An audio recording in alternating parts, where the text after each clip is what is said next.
And the Miami Heat are going to the NBA Finals. They take care of business in a dominating fashion in Game 7 of the Eastern Conference Finals against the Boston Celtics. 103 to 84. They just absolutely they showed up. Then they didn't show up. Obviously we saw Game 6 and how crazy ending that was, and we talked about it. How if Miami, if they continue to hit threes in this game, if they what they did in Game 6 and hit threes in Game 7, they could stay in the game. But not only they were hitting threes, Boston just couldn't.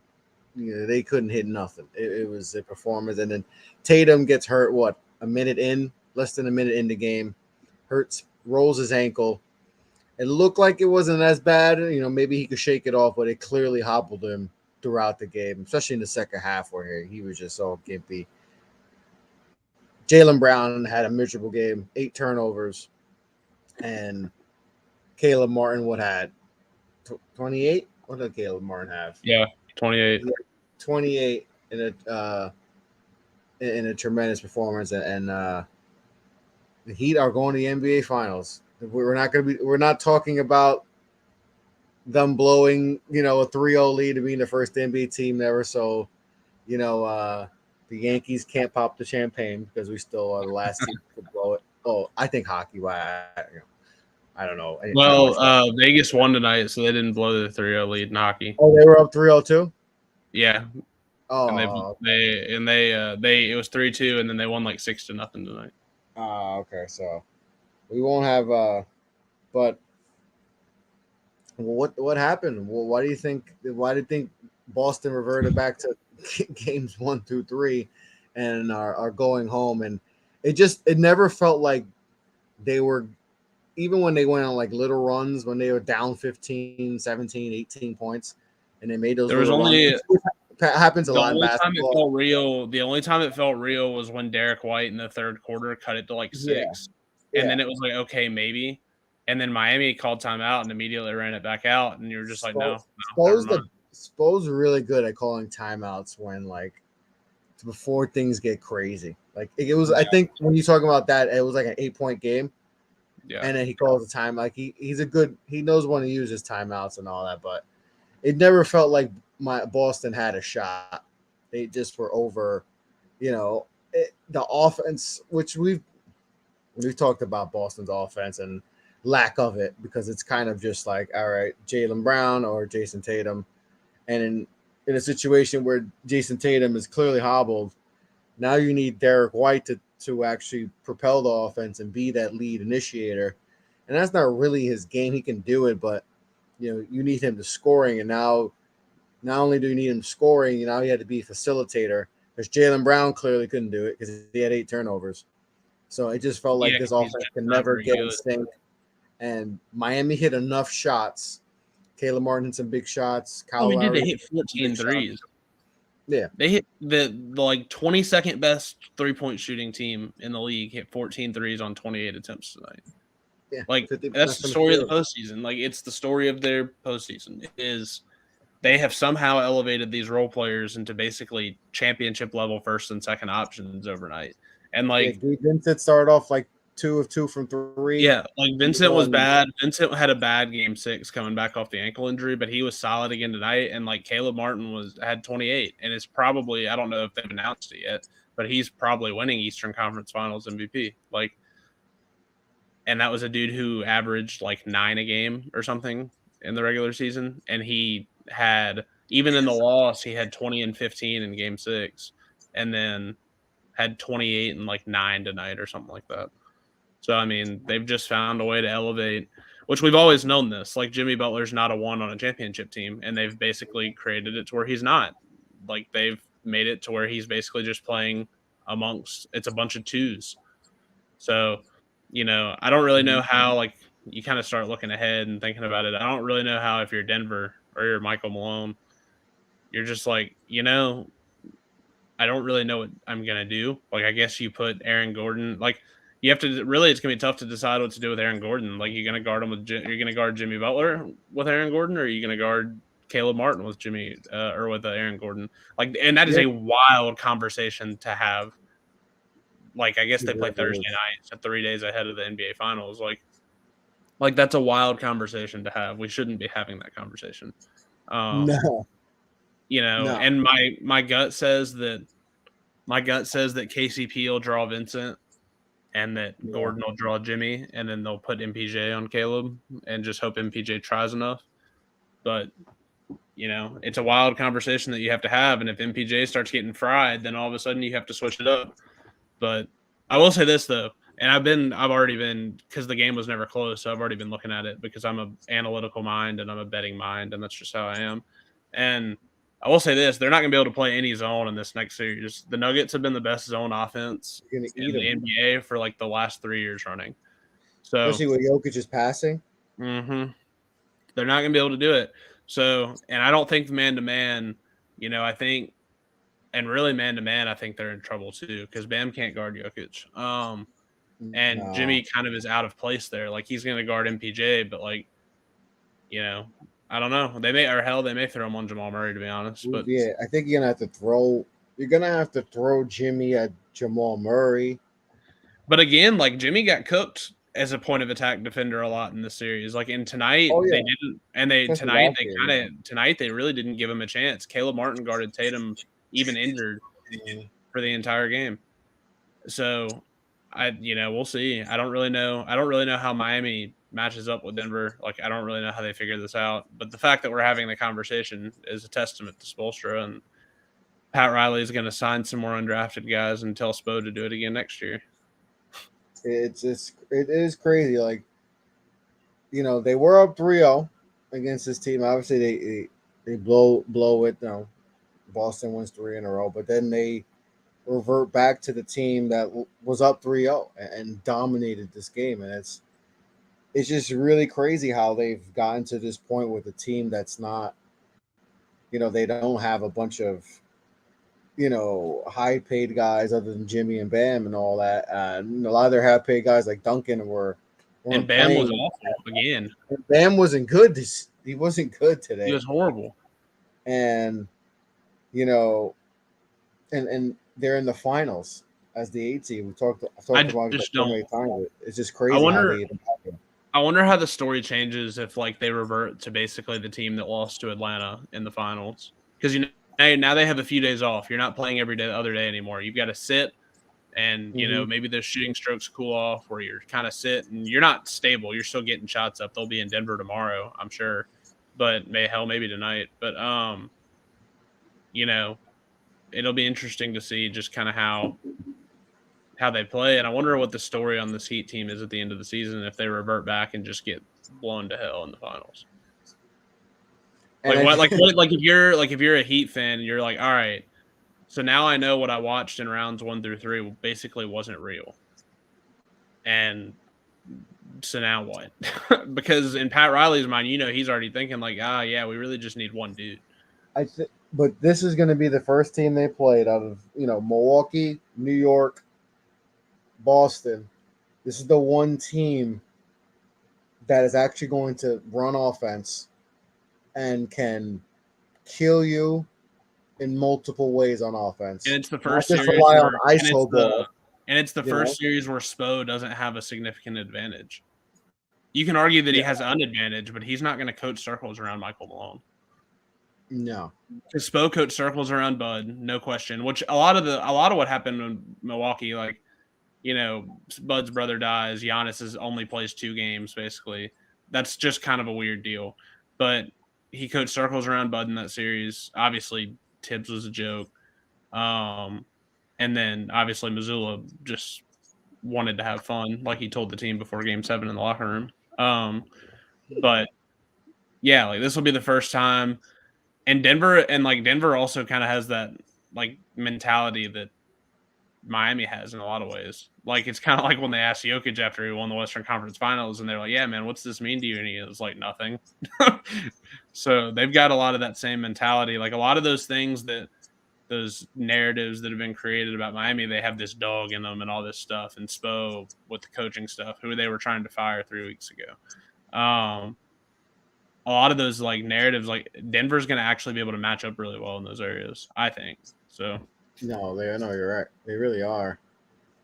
And they've been, that and I feel like again, Denver's just going to be, because now we're entering 2 days of dead air basically. Or really 3 if you think about it, because they play Thursday night, so Thursday morning and Thursday during the day, like it'll pretty much be dead air. I do think we're going to get a lot of like Miami Heat push. Like I think we'll get a lot of that, and Denver will spin that and play the oh yeah, underdog. just like And they've been doing all playoff long. Just yep, using whatever they're because just they not sexy, man. They're just not yeah. sexy to people. They're sexy to me.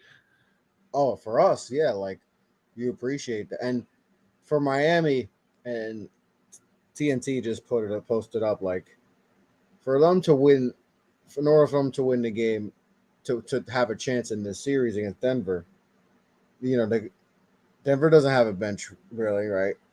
They're gonna have to win that battle off the bench, and Yeah, they're but gonna I have feel like to their bench, Greece. like I feel like they don't have bench scoring, but their bench brings a lot of guys who can do things really well, and then you just leave one of the starters that can score on the floor with those guys who do a lot of things really well. Like that's why, like I think it was 19 and a half bench points per game. Like I don't need Bruce Brown to give me a bunch of points. I need Bruce Brown to come in and sit down and like make open shots if I throw him the ball. I need, I'm He's trying to think. celebrating, Nick. Yeah, he's not He's coming. celebrating. I think he's 9 shots deep already. Yeah, he hasn't stopped since like Thursday. So, um, but anyway, I don't know. Like those guys off the bench, I think like for Denver, and I'd have to go back and look and see who all was in there. But like, I don't need Bruce Brown to score a lot of points. I need Bruce Brown to come in and just play his role. Be Bruce Brown. I don't need you to do a whole lot more than be Bruce Brown. So, Yeah, or like Jeff Green, which they only play 7 guys really. So that's it. That's all they're going to play their starting 5, Jeff Green and six and Bruce a Brown. half, really. Yeah. Yeah. They're going to play their starting 5, Jeff Green and Bruce Brown. Like Gordon, MPJ, Jokic, and Jamal are all going to play 40-plus minutes a night. And KCP is going to be. They're relatively fresh if you think about it. Oh, they'll be fresh. I mean, they haven't. They went 5. What? They went 5 with Minnesota. They went 6 with the Suns, and since Suns weren't physical with them, so I mean the Lakers they swept. That was more physical than the Suns, but you swept. That was a really physical series, but the series was so fast that you didn't really have to like battle it out. That's what I'm saying, yeah. I do extend let's see. So Tyler Hero back in game 3. That's not good news if I'm a Heat fan. I don't want that. Like, I don't want Tyler Hero coming into the lineup in game 3, where potentially because he's taking someone's minutes. Right, and let's just say, God, I hate doing this. Let's just say Vegas is right. Denver wins the first 2 in Denver. Like they just win both home games. And you go back to Miami and you're down 0-2 and you're going to try to plug Tyler Hero in the lineup in a game that's because like they only play 5 guys. They play a 7 guys, right? Miami. They're playing, even if you say, all right, we need 10 minutes a game from you off the bench, that means you're going to take away Strus and. I mean, so I'm seeing tonight's not a good look, but like Kyle Lowry played significant minutes. Duncan Robinson. I mean, Haywood Highsmith's minutes would be gone. Yeah, he'd basically come in and take Haywood Highsmith's minutes and cut into Duncan's minutes. Nothing. I don't know. I don't know that in a theoretical must-win game 3 for Miami, I don't know that Tyler Hero coming back in is a good thing. If it's a split, I don't know that it's a good thing in any scenario other than being up 2-0. That's what I'm trying to say. I was trying to think of a scenario, and I'm like, I don't know. I don't think that's a good thing, man. That's why this is tough because theoretically, to say that you don't need a guy that is a 20-point per game guy is kind of wild to just thinking, but I mean, like that guy's getting he's getting targeted. I know, and then you're going to insert him, and this is the thing nobody will think about. He'll be fine for the 2 games in Miami, but if he's not ramped up into like elite game shape, what's going to happen when he goes to altitude in Denver? Exactly. So, that's the type of things that you have to think about, and I'm sure that they have, and obviously they've decided that they think Tyler Hero being in the lineup is a bigger plus. But I mean, against Denver, who's he guarding? You gonna like let him? He's playing. Guessing you're hiding him on That could KCP. be a negative on the defensive side. Like I said, when you're playing Denver, you have to be disciplined, and because they're going to eat you up with a lot of the slashing done, especially when Jokic on the high post. He's going to eat you up. So if you have Tyler Hero and he's not fully conditioned, and he's still trying to, and not like he was a great defender as is, Yeah. And it's not like they have great defenders either. So like there could be a lot of issues where there's miscommunication on defense on zone when they're supposed to play in zone, and now Denver is on a 15-0 run, and now you're going to be cooked. So I mean, devil's advocate here is that they don't think they're going to be able to guard Denver anyways, and so they think they need his shooting to keep up. And that could be the case too. Because I mean, Denver basically Spo could have looked at it and been like, damn, zone's been a huge part of what we do defensively because we're not a great man-to-man defensive team, and I can't zone this team. They can't play man-to-man. No, yeah. They would get killed. No, they're going to get killed regardless defensively. I think they're probably looking at it. I'm saying in general, their season, they can't play man because they just don't have good point of attack defenders. Like even Jimmy at this point is not an elite. They play like college basketball. Yeah. And so I think they're probably looking at it as like maybe Tyler Hero can come in and make shots. But like how does that and the other thing is like what is that is Caleb Martin back to shooting 5 shots a game instead of 12 now where all of a sudden that's what I'm saying, like this doesn't that doesn't make any sense to me. And like Chris Haynes is reporting it, like if Jimmy's going to get his 20 to 25 shots, right? Yeah. Then you're going to have Caleb's been shooting around 15 to 18. He was last time I looked tonight, he was 11 for 16. So that's what you want, right? If you get Hero in that, right? Because you got Gabe and Max are going to take around 10 shots. You got Kyle Lowry's going to take 6 to 10 shots, you would say, around that, depending on how you're feeling. 5-10 shots possibly. You're going to take away Caleb's shots. Right now, I don't want to do that because he's rolling and he's feeling comfortable and he's you want especially wings, you want them in rhythm. And the problem is Denver's not deep enough on the bench where you can just say Hero be the bench microwave scorer with the bench units because these teams don't have a quote-unquote bench units. They just have a couple guys that give guys breaks. Yeah. So you can't really be like, hey, be the microwave bench scorer because odds are that like Jokic or Murray's still on the floor when you bring him on. Exactly. And maybe you sub him for Caleb Martin where Jimmy and Tyler then both play 7 guys. I know. I don't know how that – when you really, really dig into it and think about it, I have no idea how Miami gets this past Game 6 or Game 5.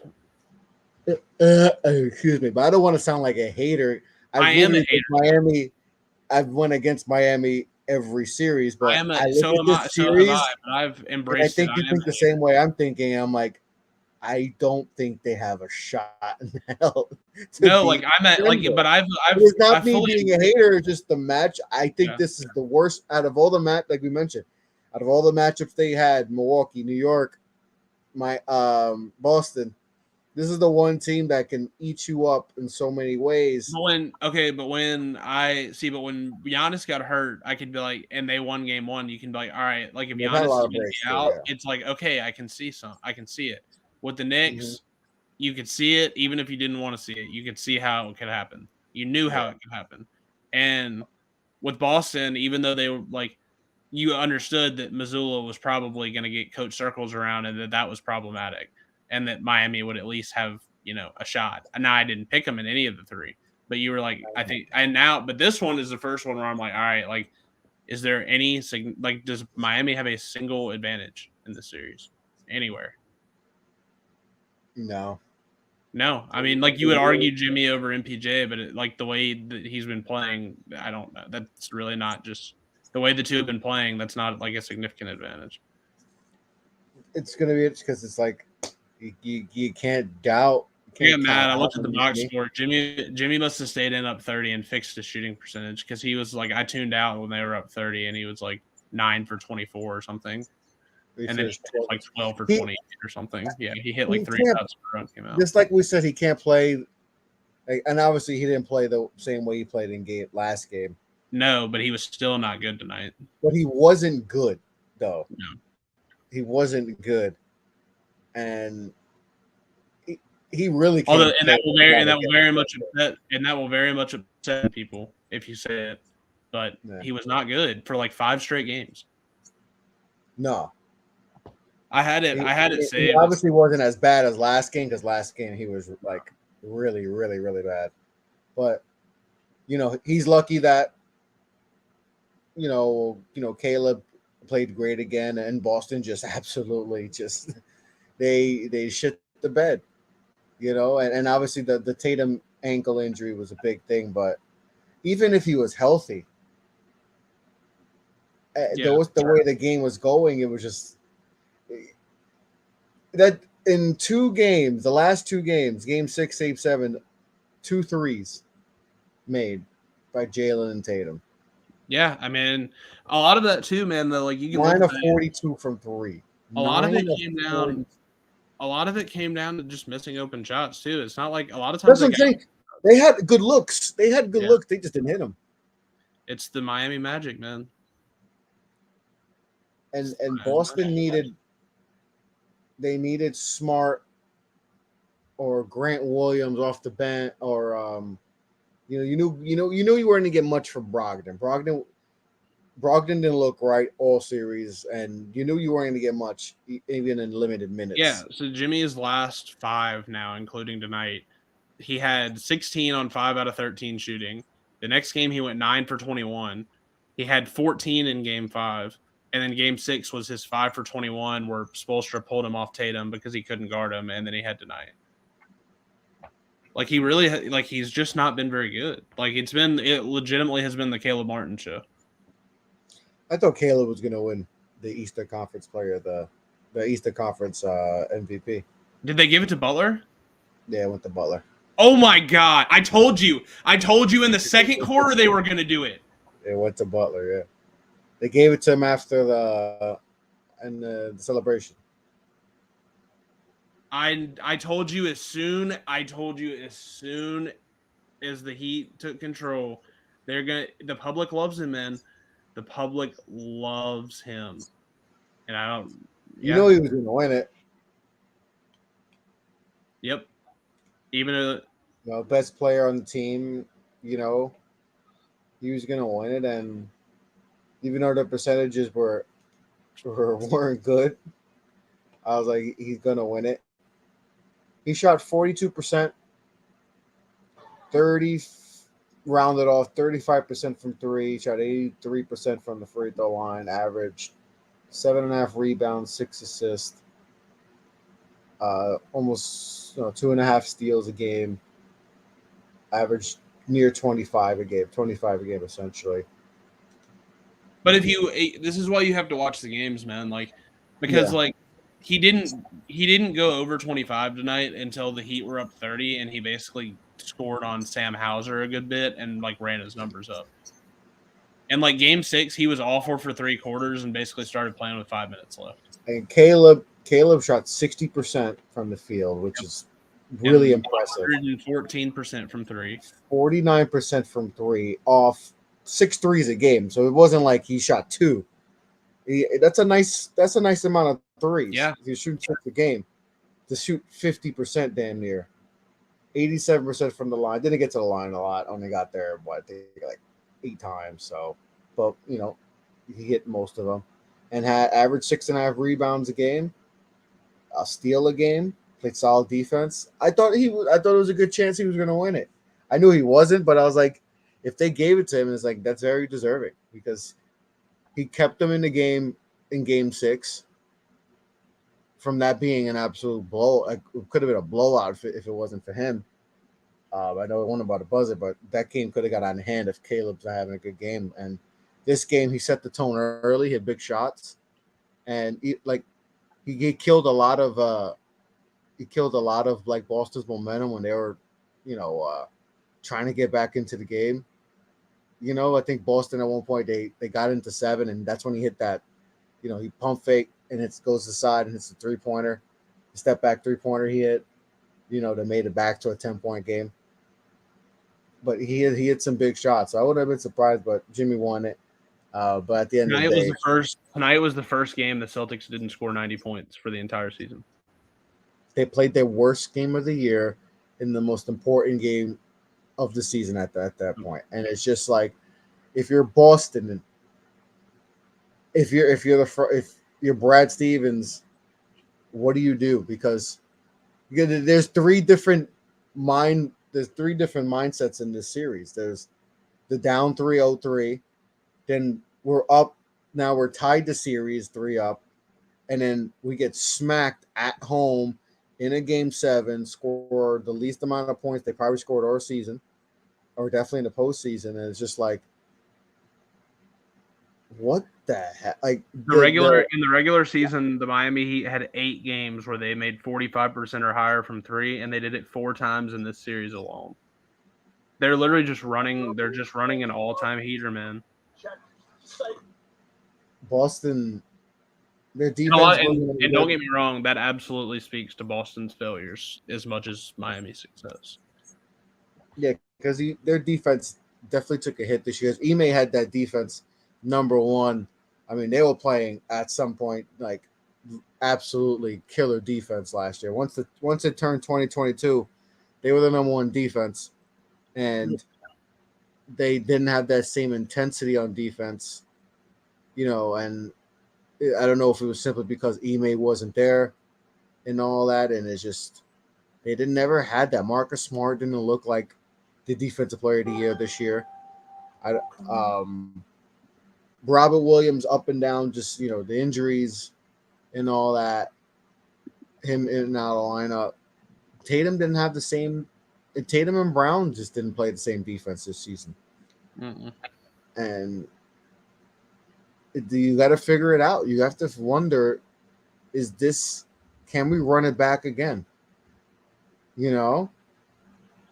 And things are going to change, because things are going to change with the new CBA, and all that, and all the penalties you're going to accumulate, when you get into this tax apron and all that, and you get penalized, you get draft picks, you can't use your mid levels. You get to a certain point, and they're at a point where they might have to pay 2 guys $600+ million, 110 a year. For 5 years. Because what Jalen's eligible this year, I think Tatum's next season. Yep. Or vice versa, whichever way. I know one of them's this year, one of them next year. I think Jalen comes first. And they both just made All NBA, so those maxes are. Some of these contracts are gonna be absolutely absurd. I think Brown's is like 293 and Tatum's is like 318. I don't know what. I was listening to some podcast, and they we're talking about even Jalen Brunson. They're like, everybody was complaining about the Brunson contract. Is like, you're going to be complaining a lot more in a few years when he's going to be wanting 200, getting Mike Conley money and crazy like that. So, but for Boston, you're just like, we are we going to really invest?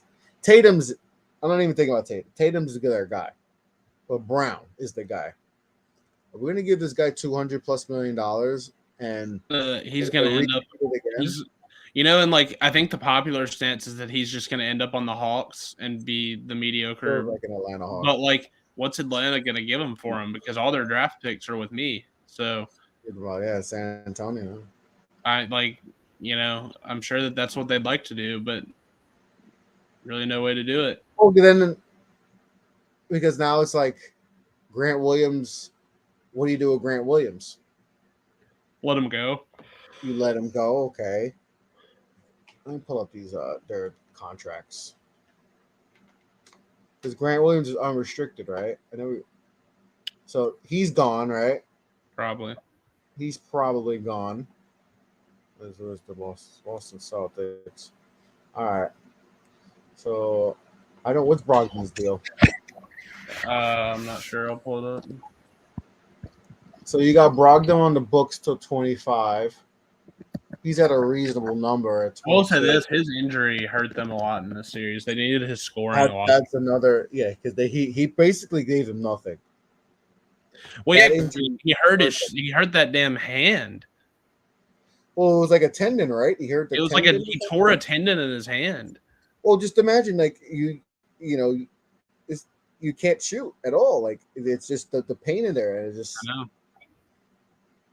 know. that was Yeah, so an I've got their underrated. multi-year cap table thing pulled up. So they've got Tatum has a player option in 25-26. Next year is Brown's last year under contract, so he's extension eligible now. He's extension now. Well, I think Tatum. Tatum's extension eligible now. Well, yeah, because he hit the escalator with the Yep. All NBA first team. So I think they're both like they could pay them both. I think he's gonna wait it out because I think he could get more whatever with the cap going up. But yeah, but like Marcus Smart's making $20 million a year until 2027. Yeah, they got a lot of guys that are still. Robert Williams is making 13 until that same year. Derek White's making 20 million until 25. Yeah, because they got Derek White on the contract till next season, but he's extension eligible this season. But he's 29. You gonna extend him long term? No, He'll be 31 when the extension kicks in. I mean, he wasn't playing at points this season, and then he barely played today, right? I don't think he played that much today. I don't know. You have to make a decision on what you do with Brown and how to make it better. It starts with that. It all starts with Jaylen Brown and what you think the best course of action is to fix the Boston Celtics. So you need to change the offense. I know it's hard, but that's the thing when you have two perimeter players like that, two wings like that. You got to evaluate Joe Mazzulla in a way because that's on him. Yeah. You have to see but that's also the thing. Then if you have doubts about it, you should have never gave him that interim tag. I mean, the permanent tag as the head coach. I know. You should have just waited it out and be like, all right, because someone of a head coach of experience always gets fired. Especially once we get to the playoffs and a team's always gonna fall short of expectations. That always happens in the NBA. So I'm surprised that they, I know they were playing well when he got the extension and just said, let's just go with him and all that. But you also, do you have the other side is like, do we really going to have a fourth coach in 4 years? Does that really is Tatum going to be cool with that? Like, and those are things you got to think about. Like 4 coaches in 4 years for a team that's been in the Eastern Conference Finals, the last 2 years, and went to the finals last year and has had success in a way. They've been on deep runs. I know a lot of teams where they would love to be where the Boston Celtics are, but their standards are obviously different than a lot of other teams. So, are you telling me like Monty Williams is out there, like that makes you better? Yeah, but they also didn't think this would happen too, right? When they signed Mazzulla, they didn't think they would have the pick of the litter. Like you would there's Nick Nurse, there's Monty Williams, there's Doc Rivers. Nah, they already had Doc Rivers, but there's a bunch of coaches who have won. But Bud's available still. Like I don't think they thought to this level, these coaches, but they put themselves in a little bit of a predicament. And they got to figure out, because if you don't think Mazzulla's the guy, then as crappy as it looks that you have your fourth coach in 4 years, it's easier to replace the coach than trading Jaylen Brown. If you think we can just run it back, and if we got a coach that can run an offense, but you also need to make some roster upgrades. Because look at Jason Tatum is essentially he's your best playmaker. That can't be though. He's not that. He's not LeBron where he can do that. That's not his style. He's good at it, but it's not what you need him to be. You need him if in a secondary role, yeah, you love that. But now you pushed it up because now it's like Tatum's your number one creator, and then Tatum gets hurt, and it's like JB's got to be it. JB just showed he ain't it. Then you got, now you got Derek White, who's not that prototypical point guard. Marcus Smart's not that,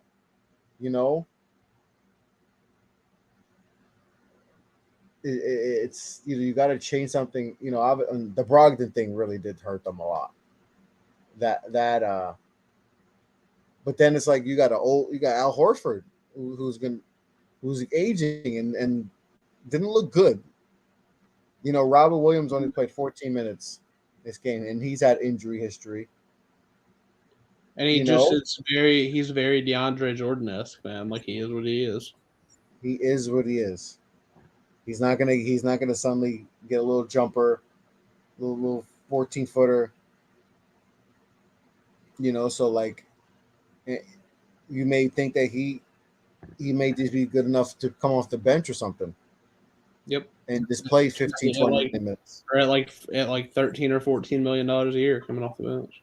Yeah, because that's what he essentially played this series. He's playing 15 minutes a game because you can't play him late in game because he can't hit free throws and he's a liability on offense, even though he provides great defense and he was doing good. But even on switches on Jimmy, he was holding his own. He was making Jimmy have to shoot the high arcing shots and all that, but.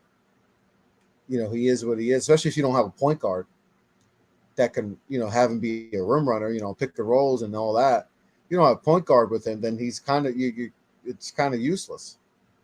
Yep. At points. So they had to figure out some things with that offense because that offense was just it just stagnant and then you're just relying on hero ball, and it can get you so far. Like they're talented enough that they can get to the second, third round, but to get to where they ultimately want to get and win a championship, they also got to hope that they're not just going to keep progressing, because you went to the finals, all right, and they had a shot to win it.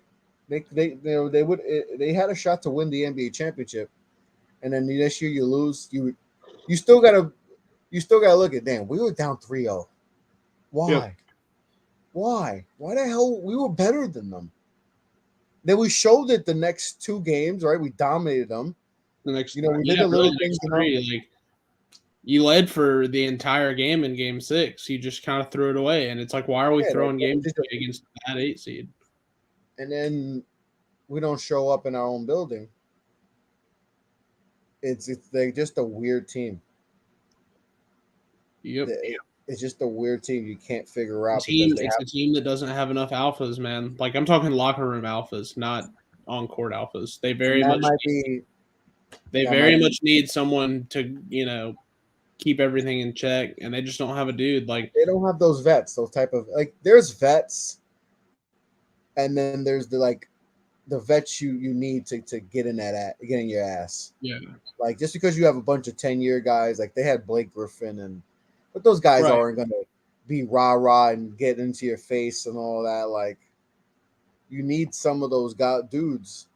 They just don't have those guys, and especially when you have two stars and none of them are those type of alphas, then you're in trouble. You're in trouble. That's, say what you want about Jimmy and the inconsistencies, like especially this series, he was very up and down. Just didn't really play well overall, in our opinions. But he's an alpha, and he's going to tell them straight up, and that's what you need to win a championship. And that's why Miami's in the finals and Boston, New York, Milwaukee are home that they beat. Those teams didn't have those guys, Nope. And they had guys who have huge chips on their shoulders, and the Gabe Vincents and the Max Struses and the Caleb Martins that have been overlooked in college and the draft and throughout the years playing ball, and they stepped up and played big. They bought in. You don't see a lot of players buy in. It's going to be fascinating. It's going to be fascinating when the chips on the shoulders are basically the same size. Like, because, I'm telling you, like, and the thing about Denver is their vets, they're getting your ass vets or their best players, which is dangerous. Like, because they're getting your ass vets or their best players, because it's Jamal Murray. Like, it's going to be Jokic. It's going to be, I mean, even like to some extent, it's going to be like KCP type where he's going to get in someone's ass. Like, And it's like, oh, well, haha, KCP's getting someone's ass. It's like, yeah, man. Well, he's playing 40 minutes a night and giving really good minutes. So, it's not like Udonis Haslam on the other side who, gets out. He breaks out his walker long enough to walk across the locker room and chew someone's ass out. Like, and that's important too, is having vets, but also vets who are actually playing. Yes, because like you could talk about UD, but I don't think UD is the reason why. I think it's more because they have Jimmy Butler, who's that alpha more than Udonis. Like it's good to have a UD, but. And if you're not going to have an alpha, then if you're not going to have an alpha in the locker room as a player, then it has to be your coach. And that's Boston's problem. You have to have one or the other, and Miami has both, which is good. Denver has both. Even really like the Lakers didn't have the coach alpha, but they had the player alpha because LeBron is that dude, and so. But the problem with the Lakers is that LeBron was 38 damn years old, and the guy you needed to be the alpha in AD is not that. No, he doesn't have the same DNA. And so, if you that's the problem Boston has to solve is because Jalen and Jason, both of them, are just pretty quiet, go about their business type players, and your coach is in there talking about, hey, like the most important thing tonight is that we need to go out there and have fun. That ain't it. Ain't it? I mean, that trio of things is just not. That's not a championship foundation. No, it's not. And like we said, Boston has to figure that out because, like we said last time, Boston's this close to being a championship team, but they're also close to have to retool, and now they're back getting farther and farther away from being in the finals last year. And then it's like when you keep dropping back as an NBA franchise like that, then it's like, oh crap, we're in the gray area where you don't want to be in NBA hell. And then they're like, oh, now we got to trade. Now we got to tank. Like they're getting closer and closer to having to pair Tatum with Wemby. That's where we're headed. It's crazy.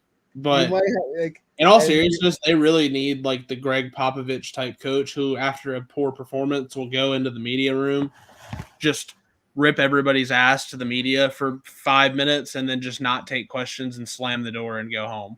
Like they need that where they turn around and they're like, Ime was that guy too. I know. Was that guy because he's from the pop tree. Yep. He was the guy, and I'm sure they're looking back at it and being like, damn, this idiot. Like if he just kept his legs closed, maybe we're in the finals. Maybe this series is over in 5. This series is over in 5 if he coaches it, because he doesn't allow them to get down. Like they maybe drop a game at home, and they're definitely not down 3-0. Right, they don't lose both games at the Garden because let's just say they drop game 1, he's alphaing the shit out of them in the locker room, and they're winning in game 2, and it's not close. Because that's what good coaches do. If you slip for one night, then they make sure you come back the next night, and Missoula doesn't do that. And if Missoula's not going to do it, then Tatum and Brown have to, and they clearly are incapable of it because it's been 2 years now. They're clearly just not capable of it. No. Yeah, and you made a good point is when, if the players aren't going to be alphas, if you don't have players or alphas, your coach has to set the tone then. And if you don't have the coach who sets the tone, then you're in trouble. Yeah. You're in trouble. You can go a long way on just being more talented than everybody else, but when it comes time to win games this time of year, you have to have that, and they don't. Yeah, you can only out-talent so much. Yeah. Because listen, they won 6 with Atlanta. They should have realistically smoked Atlanta. And it should have been a sweep. They lost them. They beat them in 6. They were down 3-2 going to Philly, to a Doc Rivers Phillies team that really nobody really thought about as a serious contender. With a banged up Embiid. Yes. With Embiid on one leg. Yeah. We could kill Embiid and all that, but he was a hobbled guy, and they were still up 3-2. Yep. So if you're Boston, you have a little bit of luck on your side that you even got here, but you won off. And it could have gotten complicated if DeJounte Murray keeps his hands off the officials. Yeah, because I forgot he got suspended. He Yeah, got he got suspended suspended. because he couldn't keep his hands off the ref. What a kid! It's just this thing's got to be figured out with them because I don't know what the answer is though, man. Because it's not like, it's hey, not simple. it's not. It's a really complicated thing because it's okay. Well, if I fire the coach, I have my fourth coach in 4 years. Well, Hmm. I don't want to do that. Well, if I'm going to go get this alpha that we're talking about, that's going to be in the locker, like if we're not going to have the coach alpha, I'm going to have to get the player alpha, and It's not a that lot of means them. I'm going to have to trade Jalen Brown in like a star for star deal that doesn't happen in the NBA. Like you're basically having to create some level of trade. The only alpha in that locker room is Marcus Smart, and that only gets you so far. Yeah. You can only have your role players taking the chair and the whiteboard for so long. No, you need your stars to have that dog in them. You know, And they just don't. They just don't. Jim. I mean, Tatum just got to spend a week with Jimmy or something and be like, how to get it. Because Tatum needs to quit texting Kobe's phone and actually go back and like learn how to, you know, go back and learn how he led. listen, everybody wants to say they got that Mamba mentality, but All that they time you really spent with don't. Kobe out there was learning how to replicate mid-range fadeaways at the worst times instead of learning how to lead. You know, I was watching detailed. You know how Kobe used to do those detailed stuff on ESPN. Mm-hmm. He did one on Tatum, and he like there's like a couple. There's times where he's watching Tatum, and he's just telling him he's just like what he's doing here is not what we should be doing. Like he has his foot positioned wrong. You know, his foot should be pointed towards the rim instead of like towards the 3 point line. Yet he's going to the 3 point line, and like not that he was crapping on, but it was just funny how he's talking about like criticizing on things that he still does to this day. Yeah. It's like this he does the same shit to this day. And it's just like It's why when he gets going, he's one of the most fun players to watch in the league because like he does hit those shots. But I tell people all the time the other thing Tatum is really bad about is he has no feel for the game, I don't think. And if you're going to ascend into the place he wants to go, which really the only place left to go is win a title, win an MVP. MVP. That's it. Like if you want to get to those places, you have to. And dude, I thought about you tonight. He did the exact same thing at the end of the first half that he did last time, and it led to a wide open three getting jacked for Miami at the buzzer because he ran that. There was a differential in the shot clock and the game clock, and he basically just dribbled the shot clock down, and instead of going to the rim or something, he just jacked a three. There was a long rebound. Miami ran out like 4-on-2, got a wide open three, and just it didn't go down. And I just sat there and I thought, and I was like, dude, like you have to have better feel for the game, like even if you take a midi or something like that, at least you're like trying to get to the rim a little bit. You can't he falls in love with his jump shot too much.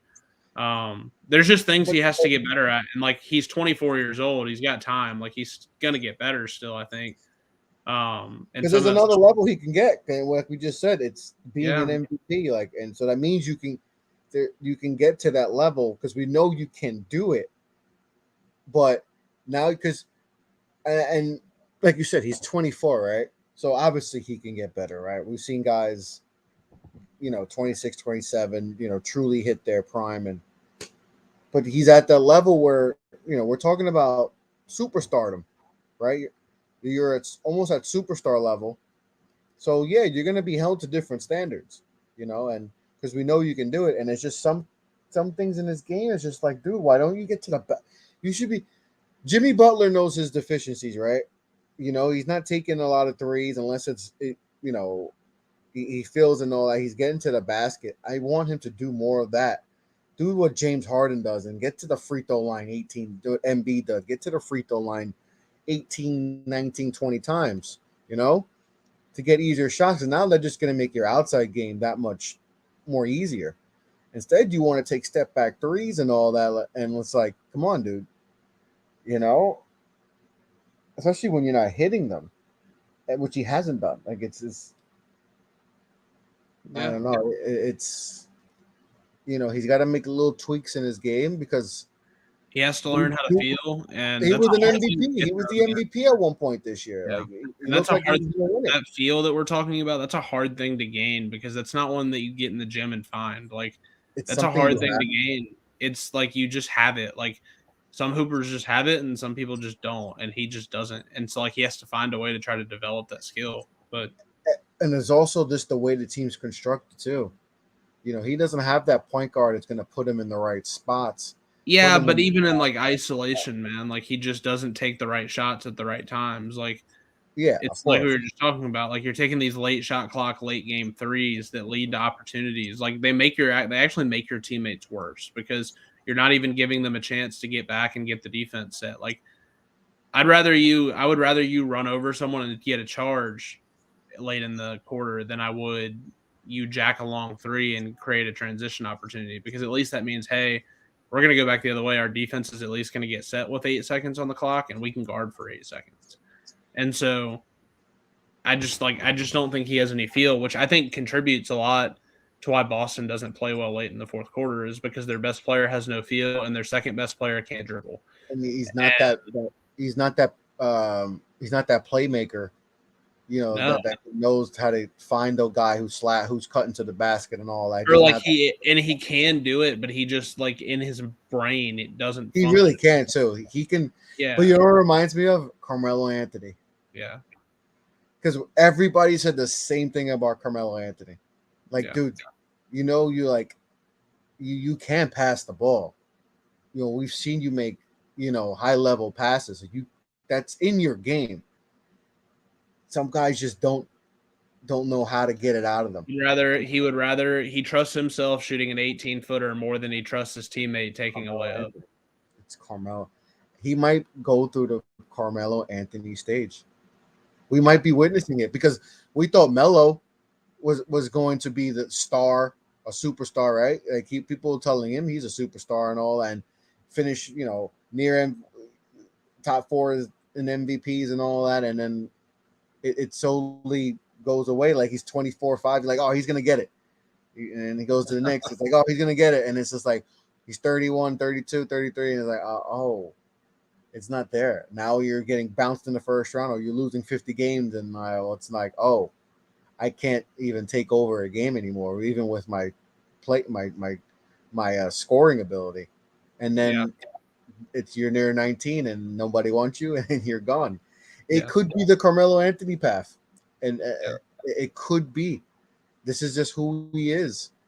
Some guys are who they are, and yeah, we want to force them to be something that they're not, even though we know they can do that. It's Carmelo Anthony. He could be Carmelo Anthony.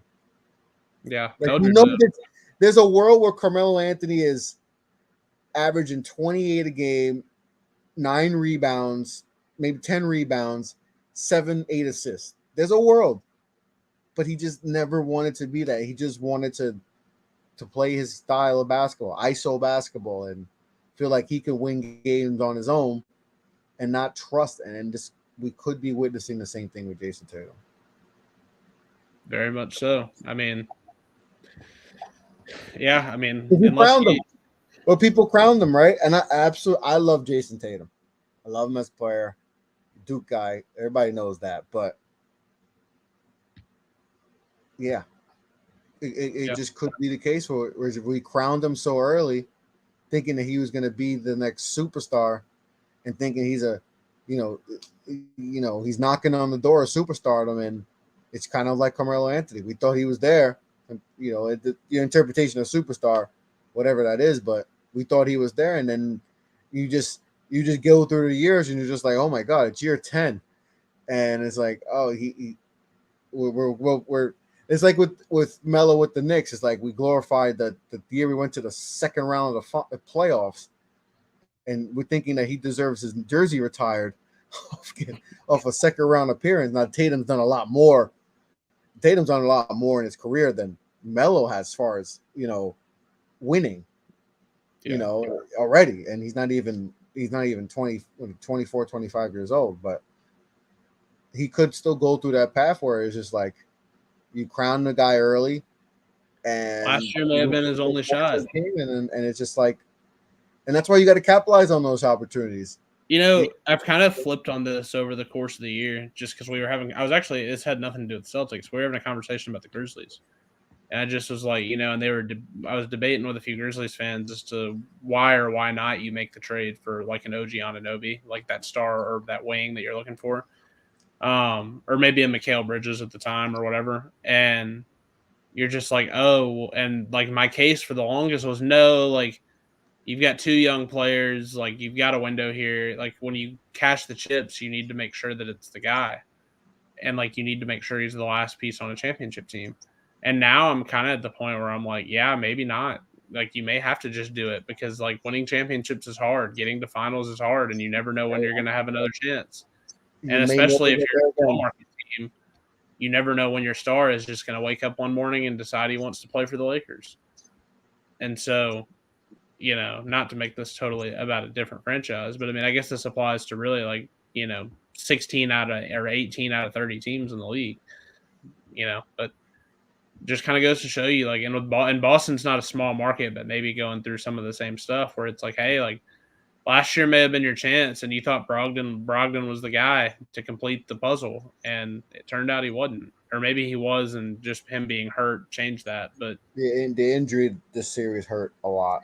you can't tell me tonight, though, that healthy Malcolm Brogdon is the difference in winning and losing. Like, it may be – you could make the argument that they're not playing tonight if he's healthy. Healthy, yeah.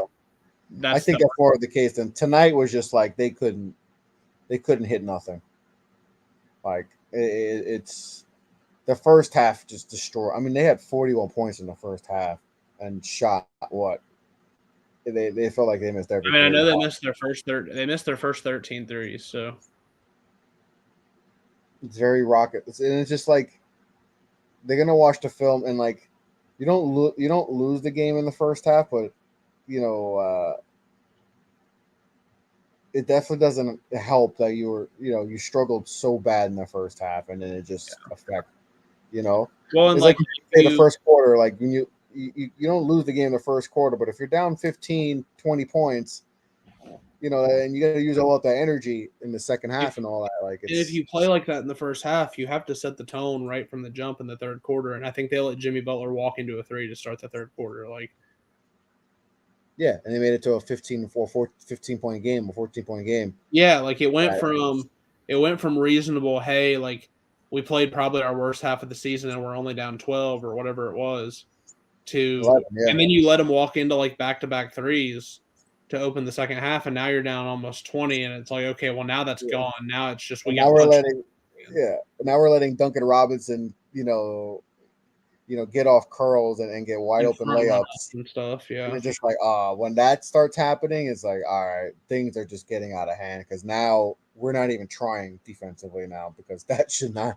Duncan Robinson should not be getting, winning matchups.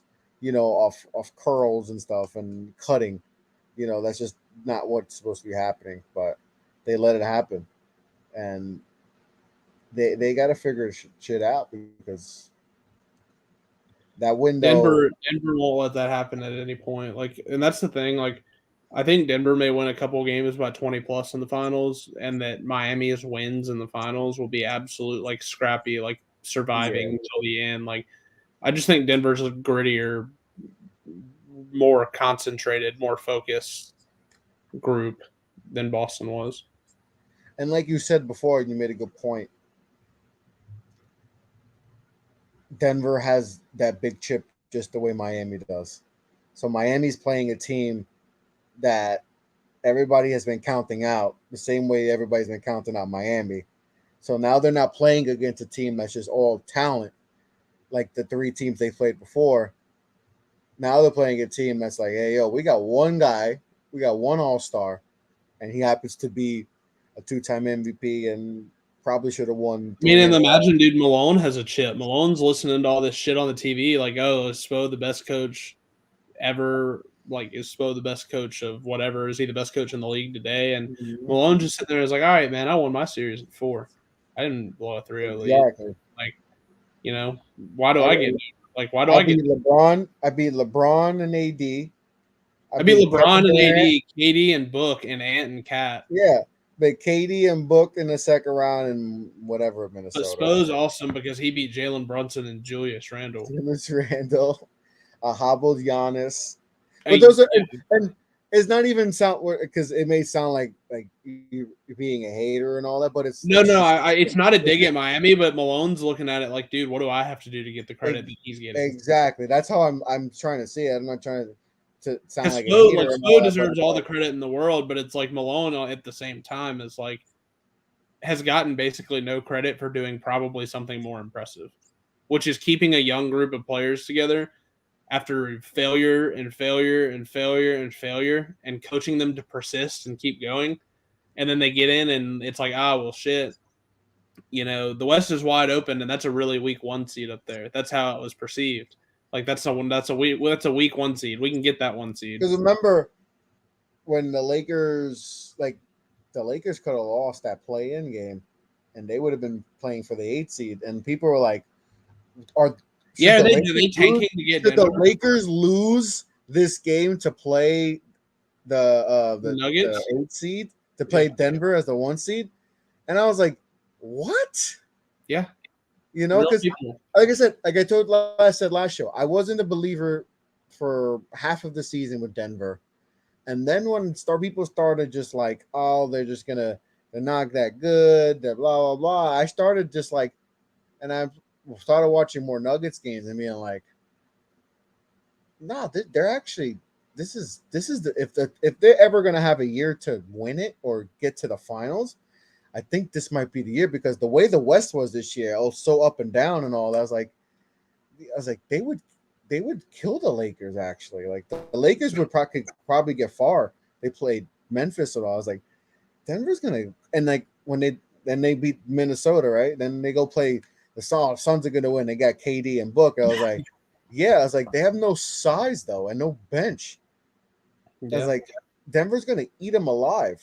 And then the Suns came back, right? It was 2-0, and then it came back and all, and then Denver won game 3, and then Denver won a close game 4, and then I think killed them in game 5. They killed them in game 6. They absolutely smoked them. I thought it was 5. No, they won in 6 because the Suns came back down 2-0. And really, like when you think about it, like let's say, like if they won the finals quickly, I mean, when you think about their playoff run, it might be one of the best playoff runs. They beat that Minnesota team in 5. They beat that Phoenix team in 6, beat the Lakers in 4, and then would have beat the Heat quickly in the finals. But you know what's going to happen, though, right? You know the narrative they're going to push. Well, he beat the 8 seed. Because you know how the NBA works. For sure, man.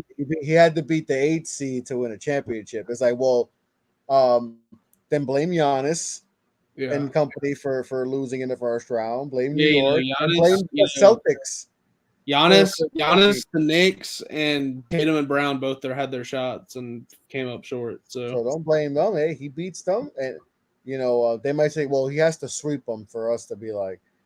It's like, no, he wins it, man. But this is huge for Jokic. Like he become a legacy type player, where like he adds them. He has the MVPs, right? Now you add chips, and then you win. If you can get multiple. If you get 2, 3, like obviously you got to get to your first, but now you're approaching. Now you're with the big boys. People are gonna start talking to with the heavy hitters, the bigs of the world. You start getting with the Hakeem Olajuwons and all that, and then David Robinson and all that. Then you get to that tier. Then you win another one. You hold to that next tier of bigs and all that. You continue winning. Now you become a legacy player, where people are all be about just winning chips and all, and added to that, So, Jokic, this is big, and for Jimmy, and we'll probably do more shows once we get to, but like just quick things of like for Jimmy, this is he wins. I think this is maybe his shot to do it, and I don't know how this affects his like say if he were to lose and all that, because you have 2. I don't know if he's that level where we're like, man, he's lost 2 finals. I think you just look at his career and just be like, the fact that a guy who was the last pick in the first round and didn't have a good jumper coming out of Marquette and has gotten to a point where he has a nickname when he gets to the playoffs and all. He's had an really impressive career. Like, so you got to give him credit off that. He's an 8. A non-star player took a non-superstar player took a team as an 8 seed to the finals. Regardless of what happens, that's really impressive. Because Jimmy's not a superstar and all that, and he has to wait to the playoffs till he gets to get to average 25 a game, but it's like how does a player like that lead an 8 seed? Not a 1 seed like they were last year, an 8 seed, and that's impressive. Regardless, and listen, I think they're losing in 4 or 5. I don't want to, and I'll do more previews as we get closer, but I'm going to pick up against them for the 4th straight round. But regardless, what Miami's done is very impressive. What Jimmy's done is impressive. Leading his team and all that. What the role players have done has been really impressive. Caleb Martin, a lot of money. Somebody's going to give him. He's going to get paid handsomely. But it's going to be fun. It's going to be an interesting series, and I know people I really don't think it's going to be very interesting, to be honest. I think by game 4, people are going to be just like storyline wise, like just the storyline, like Jimmy and as far as Jokic. This is probably his last shot, just given their roster construction and stuff. This is probably his last shot. Yeah, and I think Jokic is gonna, especially with the CBA and all that, and like you're not going to be able to try to get you're not going to see teams go after these big threes. Yeah, I mean he's 33. Jokic is 33. No, Jimmy's 33. Oh no, I'm talking Jokic. Jimmy, yeah, I think Jimmy, this is it. Like if he doesn't get this one, it's going to be tough to get it, but you never know. No, but it'll be tough. But for Jokic, he could run the West for the next few years. The Warriors they got to figure out who's got to go because they can't. Yeah, I mean they basically take firm control until some of these young teams come up and you got to because you got OKC but that now might be for OKC, OKC, New Orleans, San Antonio. New Orleans is all on Zion. It's simply that if Zion's healthy, I think New Orleans can compete. But if he's not, if he's playing 25 games a year like he's playing, then they're out of the picture. Phoenix will be better next year, just in the sense that they'll have a full year to figure some stuff out and not have played like 13 games together in the postseason. Phoenix and Denver, I think, are the teams because, like you said, KD's on the contract for the next 3 years, right? Because I think this is the first year of his extension, right? When he signed with Brooklyn, so you got 3 more years left, and you got Book signed up, right? He signed his extension last year, I believe. You just got to build some pieces, figure out what's going on with CP, but they can be around because they got those 2 guys. I'm sure they could get Ayton and try to get some whoever for him, just some pieces so they can add to that bench. But yeah, trade him to Dallas and replace him with Derek Lively. And I just did a new mock draft because I ripped up my last one because I drafted Kevin McCullough too, so I had to rip it up. But yeah, I think Lively's in play at 10 for Dallas if they keep the pick, which they're not. But my thing is who are they going to get? Dallas. Feels like Ayton. That's gross. I know. I'd rather draft Derek Lively. If you told Cuban he got, let's just say, the Spurs package centered around Keldon Johnson picks, and a slightly worse package with DeAndre Ayton in it, you know what Mark Cuban is taking. I mean, I'm not asking you what you would do. I'm telling you what he would do. He would take Ayton because he doesn't think he can market someone like a Keldon who it's like he's cheaper and helping roster. I know that. And maybe if he gets him on, if he gets him on the cheap because of Ayton's stock being down. Maybe you can get Phoenix to eat some cash where you create some cap space or something. Maybe they'll eat some of the money. Yeah. But I mean, like, why would Phoenix agree to do that? They probably are just good enough with Ayton. They're probably comfortable enough with him where they just. And who would they want from? I mean, yeah, I guess Mark's that type of guy to make a. I mean, he did. Mark's always been one for the flashy toy man. They didn't need Kyrie Irving. That wasn't the answer. Especially not for the deal they made.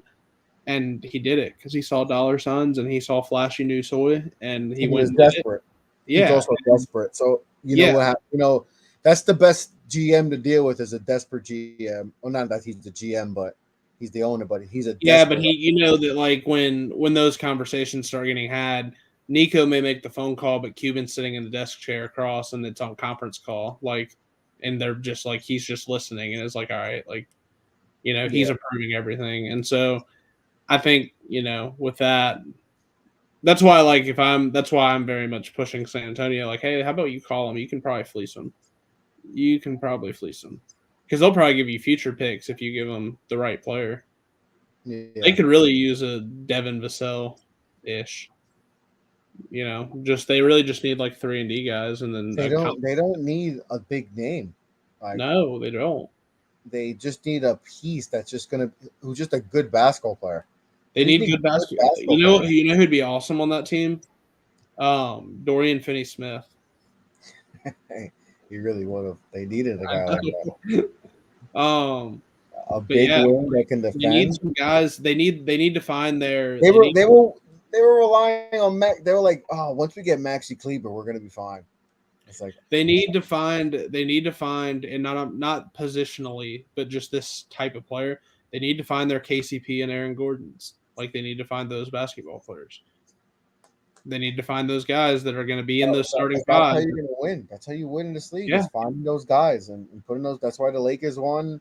In the bubble with their pieces like that. That's why you win and all that. You got to take it. That's why Denver's in the finals. it's why You got to people. find It's why people are so high. It's why people are so high on San Antonio's rebuild compared to everyone else's, is because they already have all those guys, and they're yeah, just and then now you have the number one pick, and you have a guy that can be that upside guy. Because if you didn't, let's say you fell to Detroit, if you felt like Detroit and got 5, I would be really worried about you guys. I would don't really worry be about worried. this. I would be like, oh shit, maybe they might be a minute before they're back. But you get the number one pick, and it's like, oh, now the pieces we have around this kid, oh, we're sitting really good. And I was listening to a Spurs podcast. I forgot the name, and I meant to tag you in it. Um, I think that they're pretty popular. They had like 3K subs on YouTube. But they were talking about trades and all that, and they were talking about trading up. But like, who would they trade for? And they were talking about like Jalen Hood Schifino and all that. Um, and you mentioned it too. I was like, now I'm starting to think and I told you, I was like, I think they should try to trade up and get whether it's Hood Schifino or I don't think Anthony Black's going to be. I think he's going to be gone I by know. Washington. I So think his floor, as in like the lowest Black would go, would be 8, and so I think that you're looking at like it has to be like it's going to have to be out of that group of which, and who knows with this guy anymore, but like it's going to be like that JHS, that Kobe Buffkin, that Kason Wallace group of players, and but Wallace is going to be. I mean, you probably have to get into the top 10 to get Wallace too. I think Buffkin, I think Wallace and Black are gone by 10. Really, I think that's the case. I think Buffkin's going to be the one that's going to be there I after think Dallas. Wallace. See, I think Wallace will make it to Because like. I'm hearing, I think Dallas, if they, this is all obviously if they keep their pick, I think Dallas goes either Derek Lively or they go Jordan Hawkins. Right, but that Because means you somebody add else. Jordan Hawkins with the shooting, obviously, with Kyrie and Luca, because you just, at this point, it's like, let's just add more shooters and I mean, but go who in the top? Lively, pick and roll, and all that. And if you buy the shooting, to me, if you take the only way you take Lively top 10 is if you buy the shooting long term. Yeah, but I If mean, you is think the Utah? I shooting mean, is going to Utah work, then you taking take them. is Utah taking Kason? I think so. I think they take case on. Oh, look at my mock. Oh, I messed up on my mock. I meant case on, not Grady Dick. I would. Because Yeah. I mean, like, let's just say, like, going through the mock, you go Wemby. Let's say Charlotte kind of sticks to the rumor mill and they take Brandon Miller. Scooting them in, go 3-4, however you want to do it. Those are the 4. Regardless, I don't know the position. I don't know what order, but those Yeah, other and than then you get Wemby, the that's but the like, order. and then you get in that 5 through 10 range, and Dallas wouldn't take Kason because that doesn't make any sense. So 5 through 9, you have like of all these guys, like Anthony Black is going somewhere in there. You're pretty certain Jarris is going somewhere in there. I think, You're pretty sure but Cam Whitmore is going in there somewhere. Yeah, and there's like, and always, you're pretty sure Taylor Hendricks is going in. Like Taylor Hendricks would have to fall out almost of the top 9 in order. yeah, Taylor because Hendricks if would you don't buy the hype with Taylor Hendricks, he could be the guy that goes where some people think he should go in like the 11 to 15 range. Because for I Kason to mean, go top 10, that's what has to happen basically. And like I didn't even mention Asor. Sor I think could drop not far. I think he goes in the late lotto or one of the Orlando. If Orlando keeps their pick at 11, I could see him going to Orlando. That's what I'm saying though. Like all those bodies in there, it feels like Kason because of the ceiling is one that could actually slide a little bit if you don't buy that he's a potential all-star, because it's like, okay, well, if he's not a potential all-star and I'm picking in the top 10, then I probably need to try to pick the potential all-star. Yeah. Even if it ends up, even if the floor is lower, like everybody knows Kason's just going to be a really good basketball player.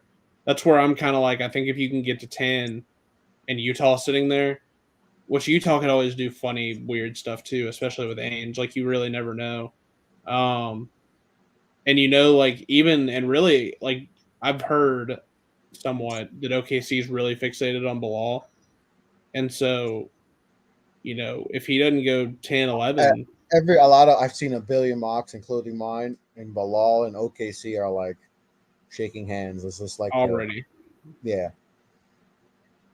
And then I was listening to, I forgot I was listening to, and they That had doesn't make a ton of sense to me for them, but they can have at it. I don't care what they do.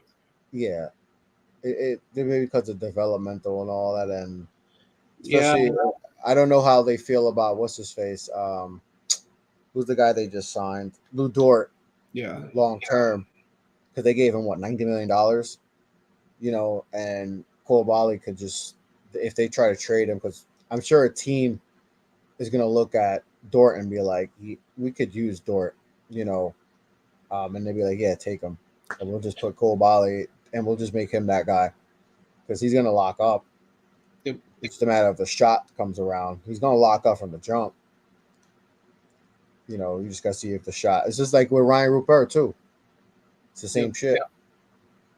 That's why if I'm the Spurs, you got to if you can get him lit like in the second round, that would be a good, because they had the owner of the Breakers on, and he's just like, yo, that dude works. He's the hardest working player he's ever had. He's like, because he had the wrist injury. People forget he broke his wrist. Yeah. That's why his shot was off this year. And even with that, I don't know if I think he's going to be a great offensive player. You never know, but the defense is going to be there immediately, and he's going to cut. He's going to slash and all that. Like, that's why in any trade up discussion, I want to try to keep 33, man. Like, I know it's hard. 44. You can get 44, and I'm sure you got a shitload of first rounders in the next couple of years. 12 first rounders in the next 4 years that aren't yours. I would try to package a couple of those bad boys. Yeah, man. I really want to do like a draft day thing, like the movie where Brian Wright and Popovich and like 3 basically first round talents walk out all holding their hands in the air because everybody knows what's fixing to go down. Because that's what I want. Like I love like Wemby, Kason, and sure, like call it Ryan Rupert or whoever you get at 33 to walk out, and you're just like, damn, this team is really, really talented art now, like young, talented. I just want to know who's going to be the guy that's dropping because we talked about it last time. We thought it was Derek. No, but there's someone else. It's got to be another guy because I think Derek's definitely he's been dropping. But one of these big Sensabaugh names feels like a dropper. Who? Sensabaugh.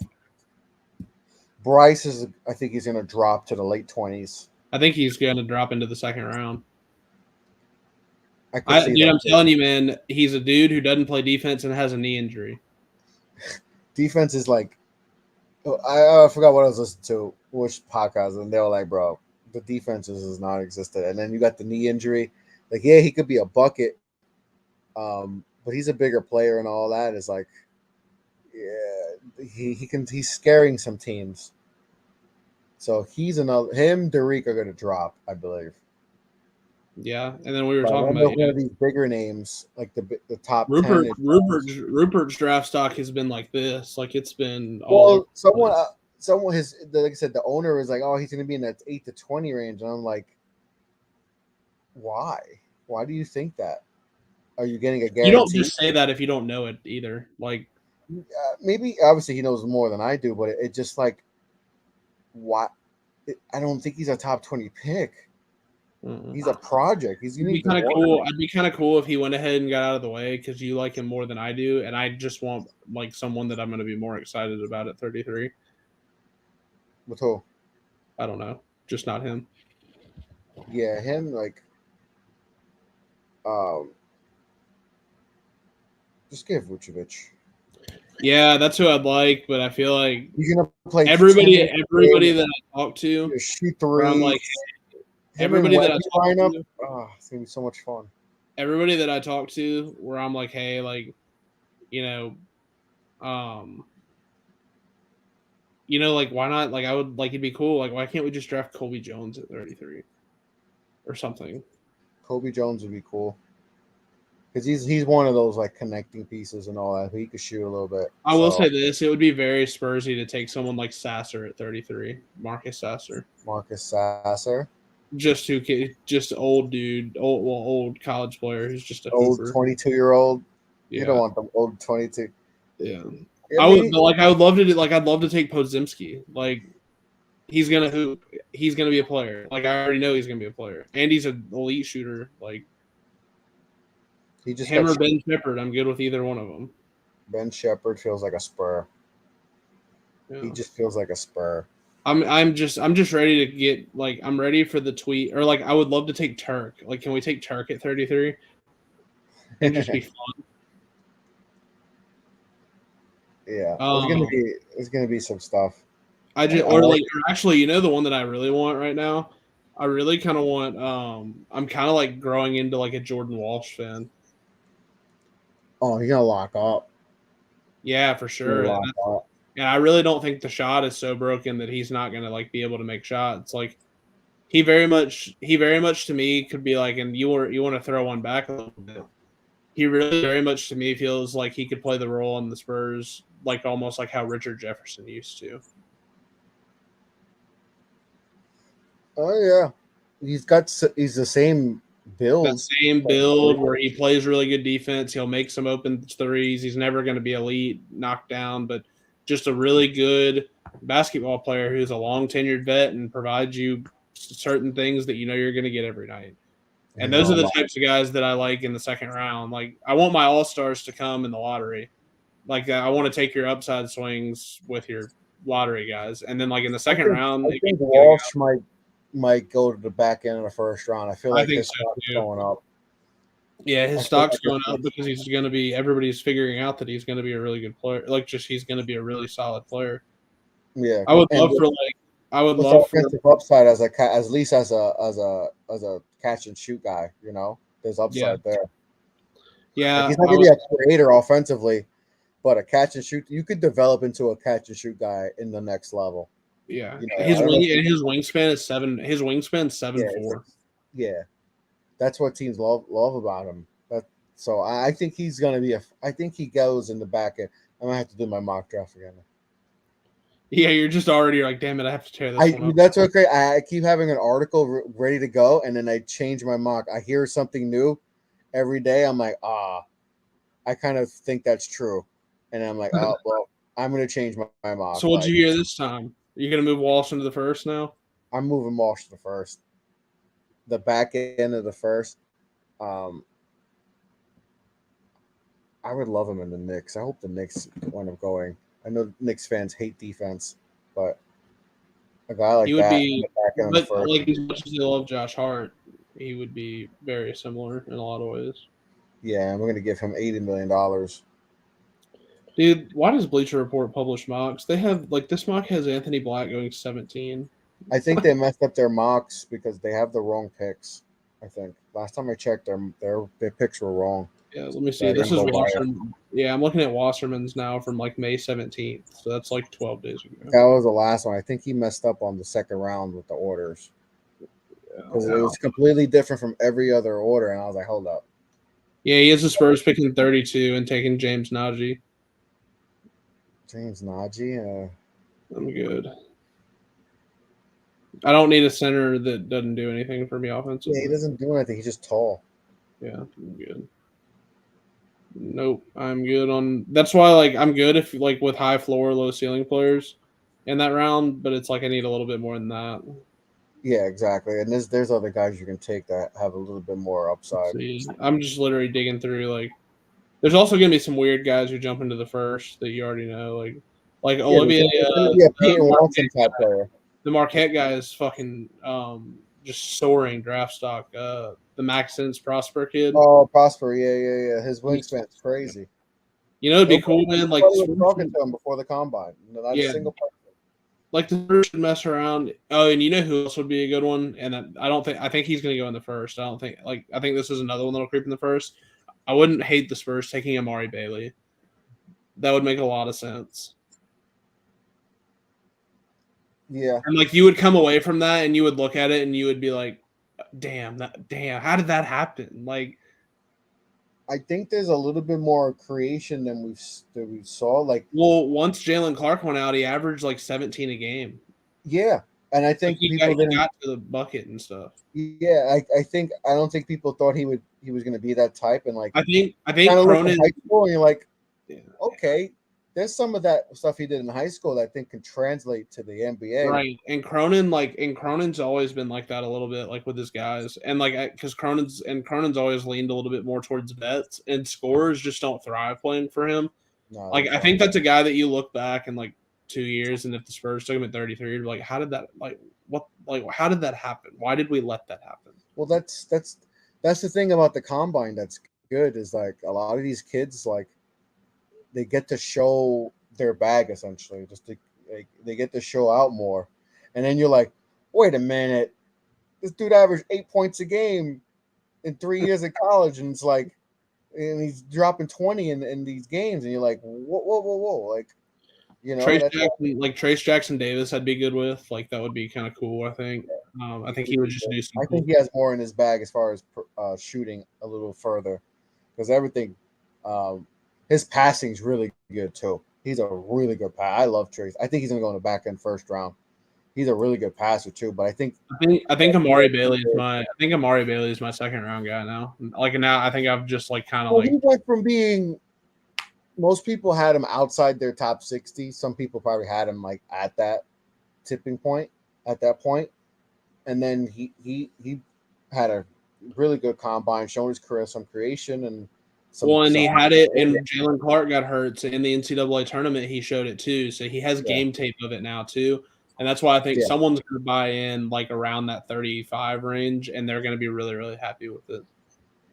Yep, especially young backup point guard that can score and play make. Shit, you might see someone take him in the back end first round too. There's a lot of guys that made themselves a lot of money because of this combine. But also, I think Wednesdays when guys can take their name out too. Tonight. Today, I thought. Is it Tuesday? Oh, what's today? Maybe it's tomorrow. I don't know, but either today or because I know the other one I really like too that hasn't taken his name out and that nobody's really talked about. I'm at least intrigued by Chris Livingston. Kentucky, yeah. Yeah, because he hadn't made a decision yet. I'm at least intrigued. I haven't heard any buzz off him. I heard the last thing I heard was he Clutch, right? He's a Clutch guy. He worked out with the Lakers, I know. He did some workouts, but nothing was he didn't stand out. The last report I heard from someone that he just hasn't stood out. He hasn't been bad, but he hasn't done anything that's oh wow, we have to look at Chris Livingston. So And I know Kentucky got a bunch of dudes this year, so I don't know if that's. I don't think They there's. only have Kentucky's only got 7 players on their roster right now. That freshman class they makes Maybe up. he could come back and all that. Well, and then like they're waiting on Sheboy too. Like they don't know what he's gonna do. Forgot about Oscar Sheba. Yeah, He had to work out. He's actually I think working. he's gonna get drafted. I He's think working out with the Heat in the tomorrow. second round because even in the combine, he's just bodying dudes. He's just bigger and strong and like, yeah, you're not gonna. He may not be a starter, but you got a dude like that come off the bench that's just gonna play 10 minutes and just get you 6 rebounds and just box out motherfuckers. Like, it's just like there's still a you still need those for spurts and Really all good that. kid too. Like kid that will play really hard, and you're not gonna Yeah, have. he's gonna play hard and all that, and he's just tough, and he's gonna bring it every night. So Yeah, he I, keeps going back to school. I think hoping to find like a first round pick grade at some point, and and how because much better is he gonna get at Kentucky? To be honest, just quite frankly, anywhere. Like he's not gonna get much better anywhere. Like he he's just not is. getting better. So this might be his best bet. Just keep his name, and if he gets picked in the second round, he's gonna get picked up. Even if he gets undrafted, somebody's gonna put him on a roster because we're gonna work, and and if he does get to the big, gets to a team, you need those guys.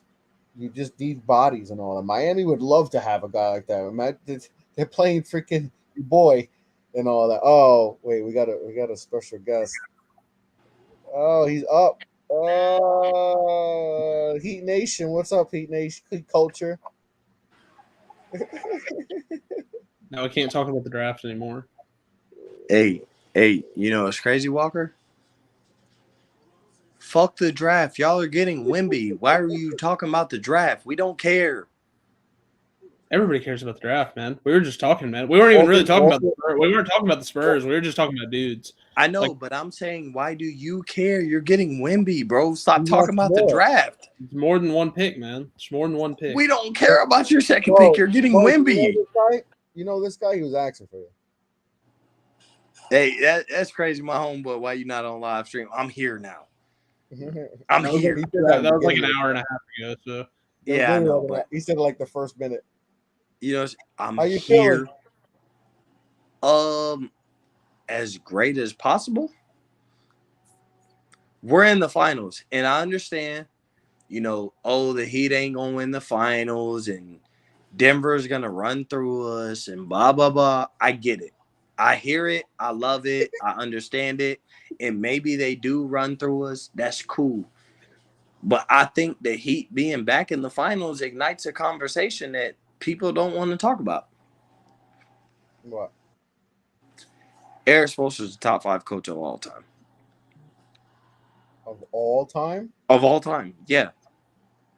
What ring or ringless? Yeah.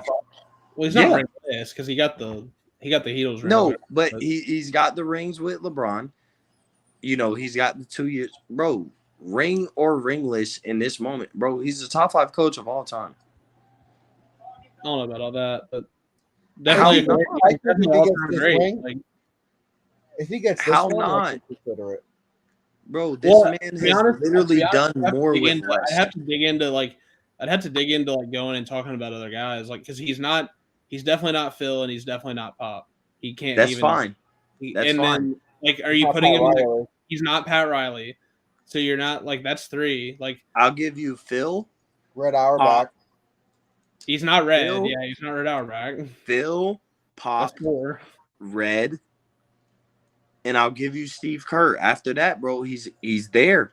5 though. If you're taking Steve Kerr and you're putting on Steve Kerr on that list, it's 5 we just listed. Steve Kerr was 4th.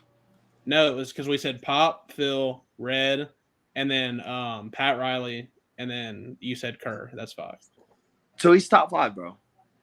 That's 6. Well, who you? No, he's top 5. Who is he above on that list? If you say Kerr. Steve Kerr, I'd be like, that's cool. Kerr. That's fine. He's better than. I could give you Kerr. I'll give you Kerr if he wins this ring. Without the ring, he can't put him past Kerr. Why not though? Because Kerr does have 5 now. But we're talking about but this goes the ring culture, where we're upset with the whole I get LeBron. it. No, I get it, but there is something to be said that like you at some point, like being in contention every year is not enough. Like you do have to at some point. Yeah. Bro, Spurs it's win. enough when you Win have them. Jimmy Butler as your best player, who everybody essentially says he can't be the best player on a championship team. And bro, let's just be honest, bro. We're in the finals because of Caleb Martin. Let's just be honest. Walker has said it on multiple occasions. Bro, we are in the finals because I of thought Caleb was gonna win freaking the Martin. Conference Finals MVP. You give me a team. Find me a team in the league. Any team. I don't care who, Denver, whatever. Bro, you find me a team in the league where you're like, that team is in the finals because of Caleb freaking Martin. Think about the guys you're elevating him over, as I'm saying. Like, I mean, think about we didn't even mention Chuck Daly. Don't care. Daly won too. And Chuck Daly won, and Chuck Daly beat Jordan, like Chuck Daly beat Bird with Brown. Isaiah Thomas, and like I'm not hating but on the Spo has.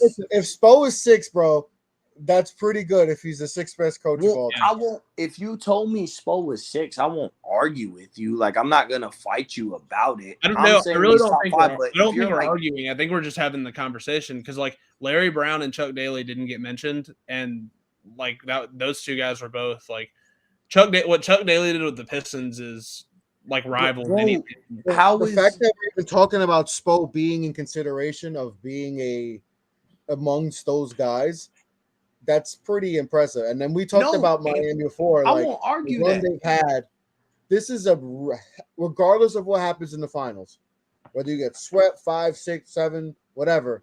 No, the run you guys had is crazy. No, I won't agree with you on that. That I won't agree with you. With what? Because I say the eighth seed shit is out the window now. Like we're in the finals, bro. That being we're the 8th seed, that participation trophy of we're in the 8th seed. We're the 8th seed, so we're here. That's the finals though. 8 bro, seeds don't get to the finals. That's once really you impressive. get there, it's out the window. With your team, you guys almost lost to the. Okay, but then this whole conversation about Spo goes out the window. Because if you throw the 8 seed thing out the window and you're like, well, but look what he got there with. Well, if that's out the window once you get there, then it's like it doesn't matter. He's there. He has to win. Yeah. But you know what's crazy though? The reason why obviously I'm a little biased. I'm a Heat fan, so.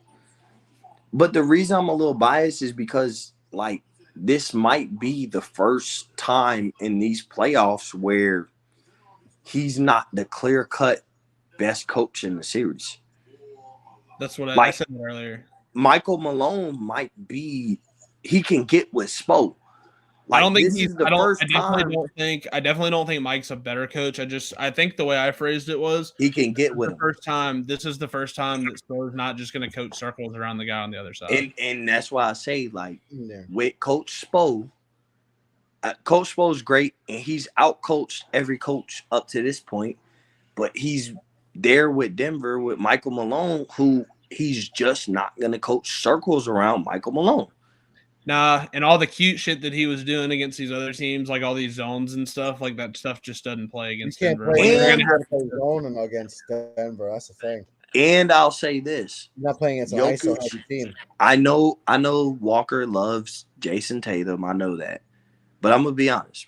We had some pretty real Jason Tatum conversation tonight. To be honest, Jokic is not Jason Tatum, bro. He's way. Jokic better. Is not the motherfucker that I think is not gonna show up. No, he's way better.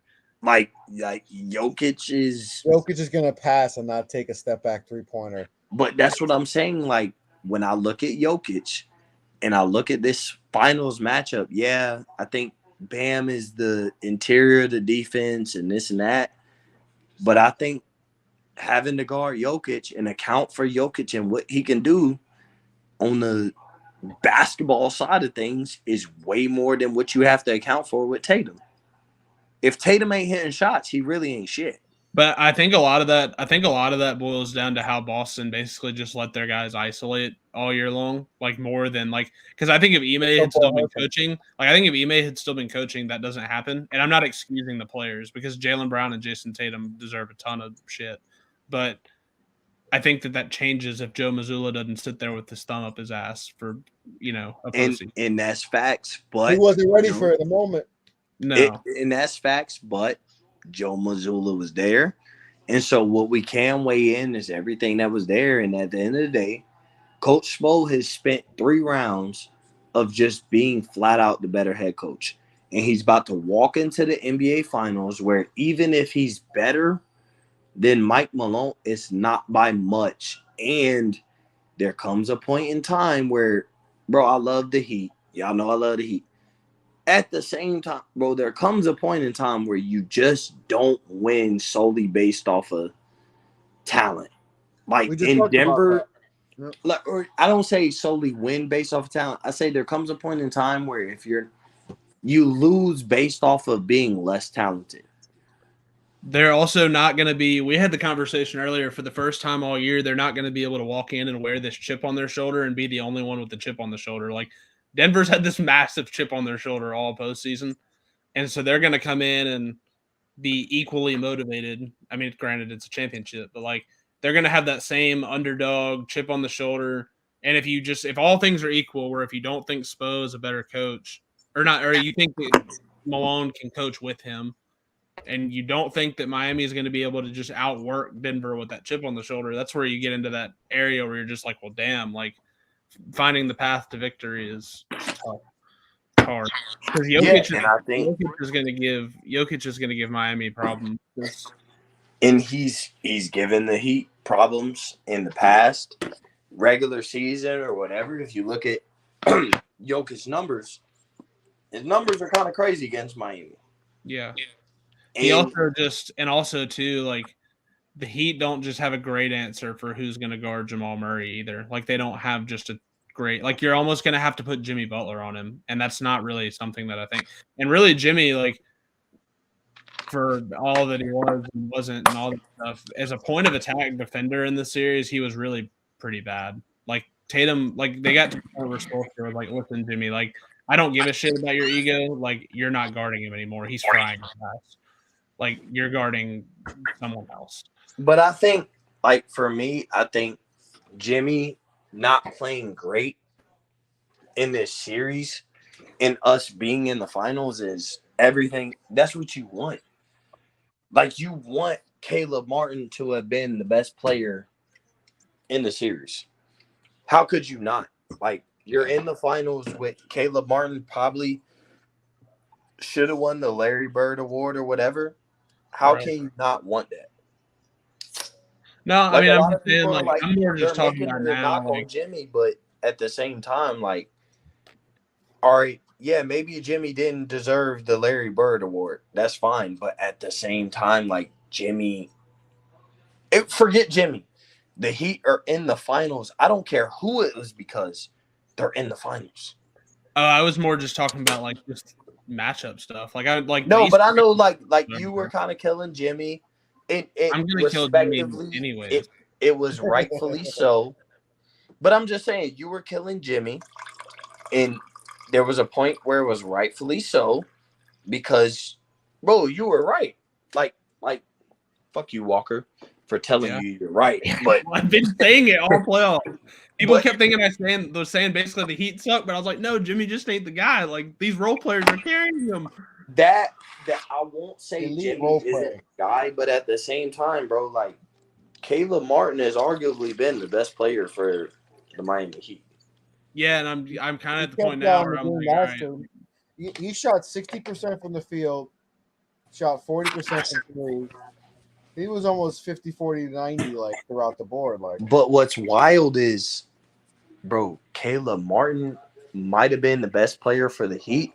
Bro, we're talking about a team is in the NBA Finals where Caleb Martin might have been their best player for a series.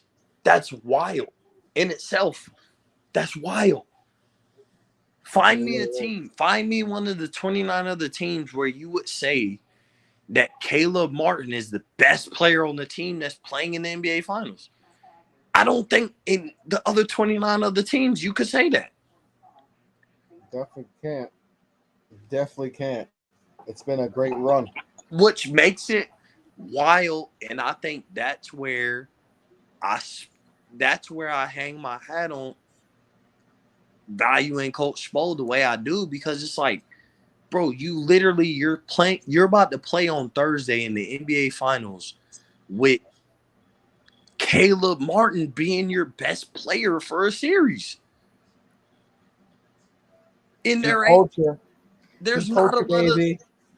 there's not a lot of other teams that could say that. No. Hey, who was your best player on reaching you to the finals? Oh, Caleb Martin.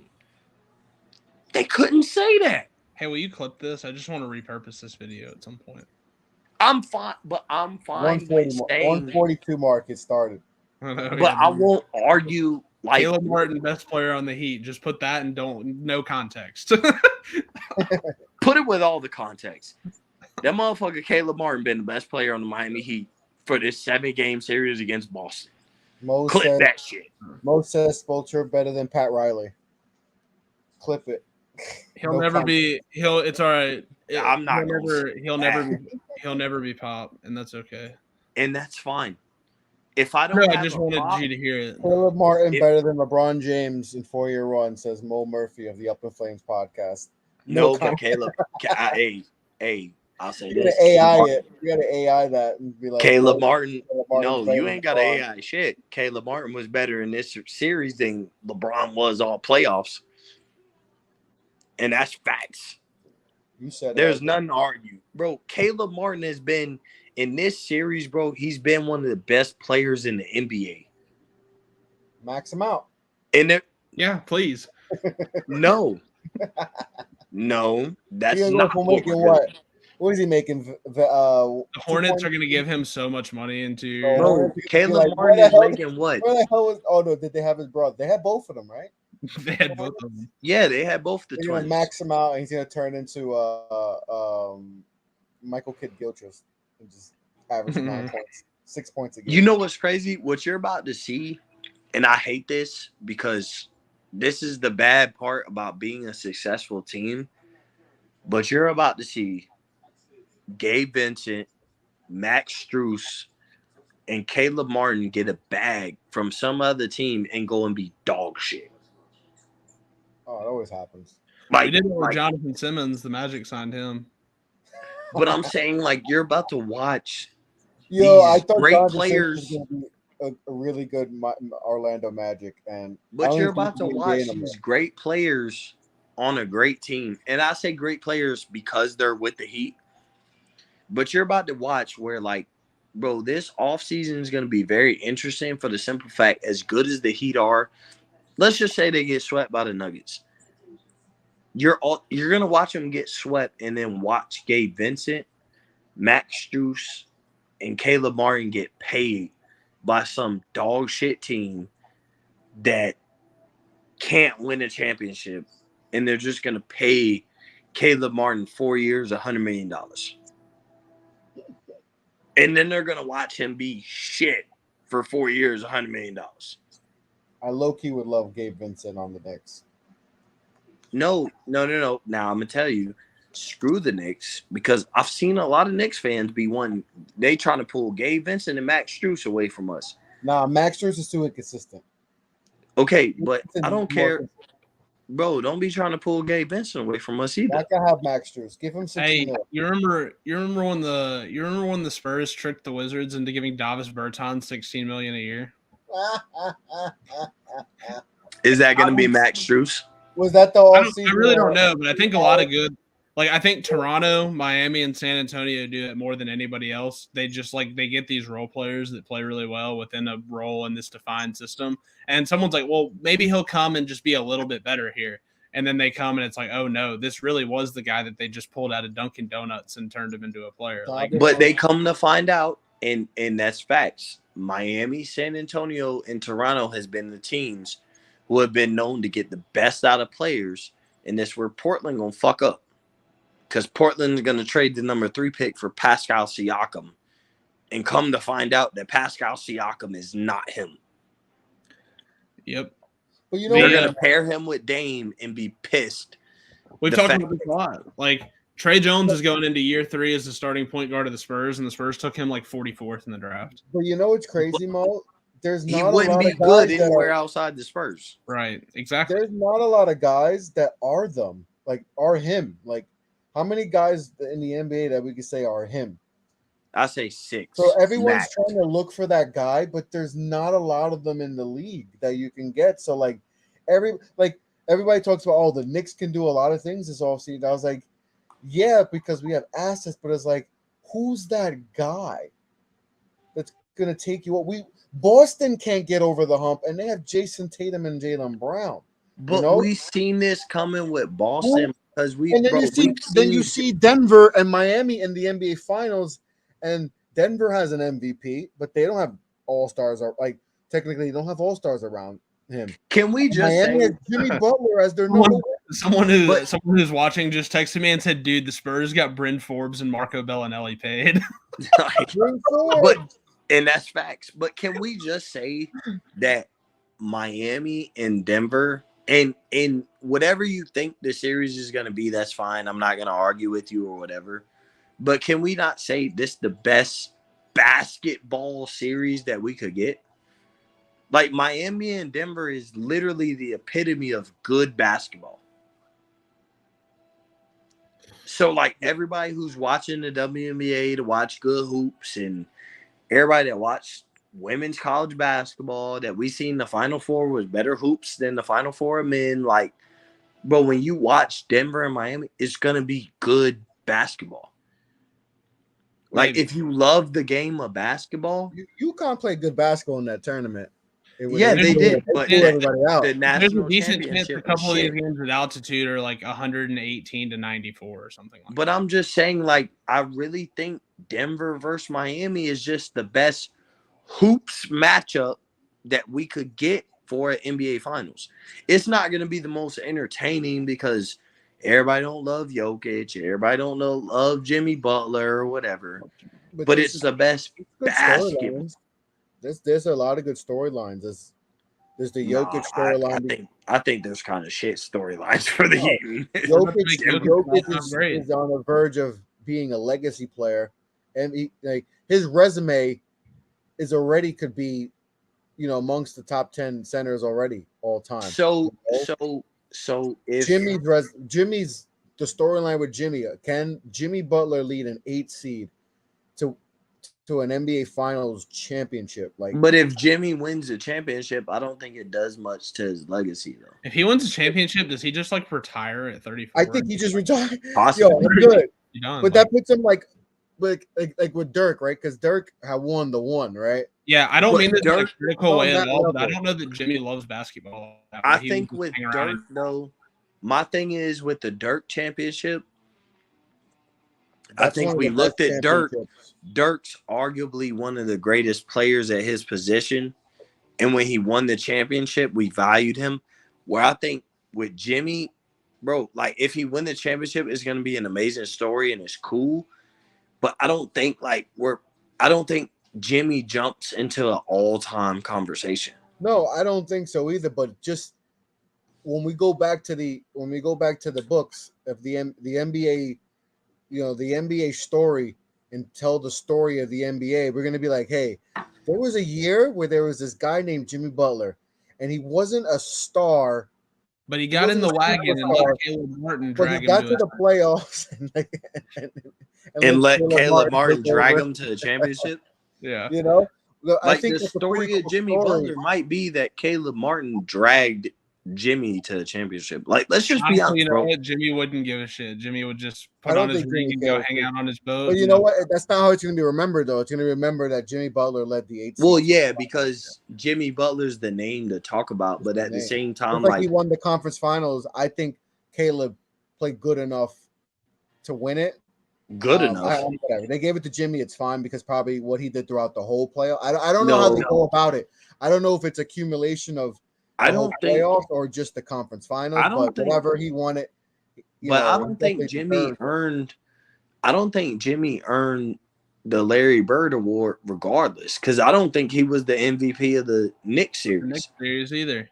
No. We talked about this the other night. Off the Milwaukee series to just keep it a buck. Yeah, but like Jimmy played good, and Walker said this on multiple occasions, but bro, like the role players stepped up But when you talk about the one role player that really stepped up, bro, is Caleb freaking Martin. Like, it was Gabe Caleb Vincent and then was- one of Gabe Gabe Vincent- and one of Gabe Duncan. Vincent It hit was some just big- whichever In night the Gabe Knicks series, was. Gabe Vincent is the reason. One of the reasons, like behind Jimmy, Gabe Vincent was the reason why. Well, I think the next series was Gabe Vincent and Max Strus, Kevin Love.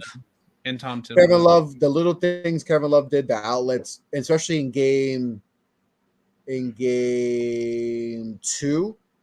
Was it? No, it was game 1. Some of those 4 outlet was it game 1? Whatever. It was a game at the Garden that we lost. So it was like But I game think 1. I think Those in outlet this Celtics passes series, Kevin Love made cost us that game. I think in this Celtics series, I think the best player on the Heat, and I will gladly say, I think the best player on the Heat was Caleb Martin, bro. And I'm okay with saying that because we're walking into the finals and our best player was Caleb Martin. It can't be the case against Denver, though, simply because Denver's not going to play undisciplined basketball the way Boston just – it's sort of like they assumed you guys were going to roll over and die because of what happened last game. Yeah, and being down the 3. Being being Walker up talked 3 about that earlier, like he brought that up, like, and I agreed. I was like, yeah, I think Boston just assumed they were just gonna out talent you guys and just y'all were gonna give up. This guy's hurt, this guy's banged up, and it didn't happen. So let me ask you this, and Walker, I want to ask you this too. Did tonight kill Jason Tatum's legacy, low key? I don't want to say kill because he got hurt 20 seconds in, and I'm not excusing him for being hurt because that's not just totally an excuse. But like in that second half, you could see like where he basically like couldn't go by anybody. Like it was going to happen was halftime. But are we not looking at Boston now and saying like tonight hurt Jaylen Brown way more than it hurt Tatum? Did it though? Yes, dude. Jaylen Brown had the most turnovers in like Game 7 history. I think it hurt Jaylen Brown's trade value. I think it hurt Jaylen Brown in general, man, because Jaylen Brown got to a point in these postseason. Dude, they had Celtics fans where when they were talking about breaking up the Jays or whatever down 3-0, there were people that truly believed Jaylen Brown was a better basketball player than Jason Tatum. And those people were drunk and off their rocker. But like there were people that were trying to like crown Jaylen Brown as like this. He can be a number 1 on a championship team. And tonight when Tatum got hurt, this was basically his chance. It could have been his moment. That.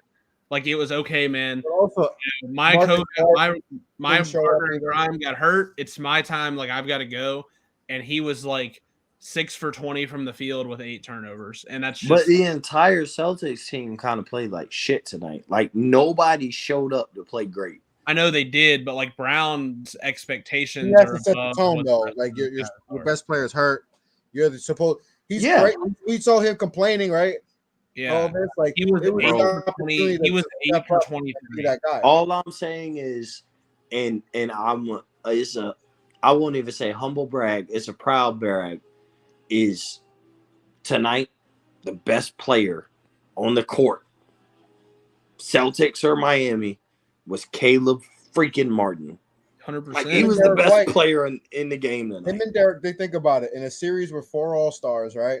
4 All-NBA type players. And Caleb Martin was the best player. Caleb Martin and Derek White were the 2 best players on each team, on both teams. Think about that. In a Game 7, which is wild, to get to the finals, those 2, that just shows you like the talent in the league and all that. But it just like guys stepped up, and then not only does it show you the talent, it also shows you the depth argument. Like we're talking about, okay, there's Jimmy, there's Bam, there's Jason Tatum, and there's Jaylen Brown. But we're talking about in pivotal moments of these series, it was Derek White, which put the Celtics. Derek White put the Celtics in a Game 7, and then Caleb Martin wins Game 7 for the Miami Heat. Like that goes to tell you the depth. Thursday can't get here quick enough. If you're Boston, you're kind of wishing Derek White that was like a second later, and they're like, we should have just lost in Miami because going back home it was going to be ruthless. And but if you're Boston, you're going to get killed in the media tomorrow. Their media. But if you're Boston right now, do you not consider kind of, and I say blowing it up, like, do you not consider just committing to building around Jason Tatum and figuring some shit out? We talked about that earlier because we don't really have the answer. Like, we don't know. But like, Well, now who do you get? But the thing is now you have to try to get equal. You can't tank as long as Jason Tatum's on the roster. You can't have like John Collins and like Bogdanovic, like some type of play. Like I think you can, good, but it's like, is that going to get you to a finals? You know, I think you can though. I think we were talking earlier. Like, if you're going to trade Jalen now, you almost have to do like the rare, like some like unseen, like star player for star player trade where both players want to get rid of their stars and they think they're coming out better for it. And that's a hard thing to and there's not a lot of those around.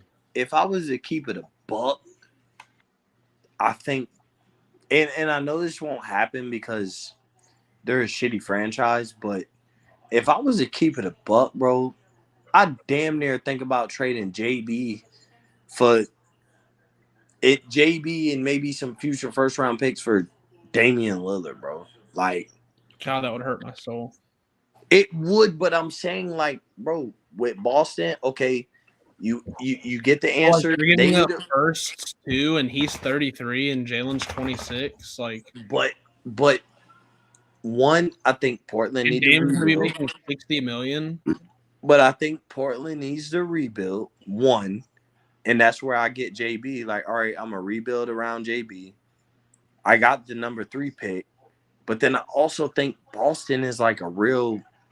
In today's NBA, I think they're a real point guard away from being serious. I talked about that earlier. Brogdon ripping that tendon up in his hand changed the dynamic. That's the most underrated aspect of this is Brogdon. Because nobody talked about it really. He basically just didn't play for the last like 4 games.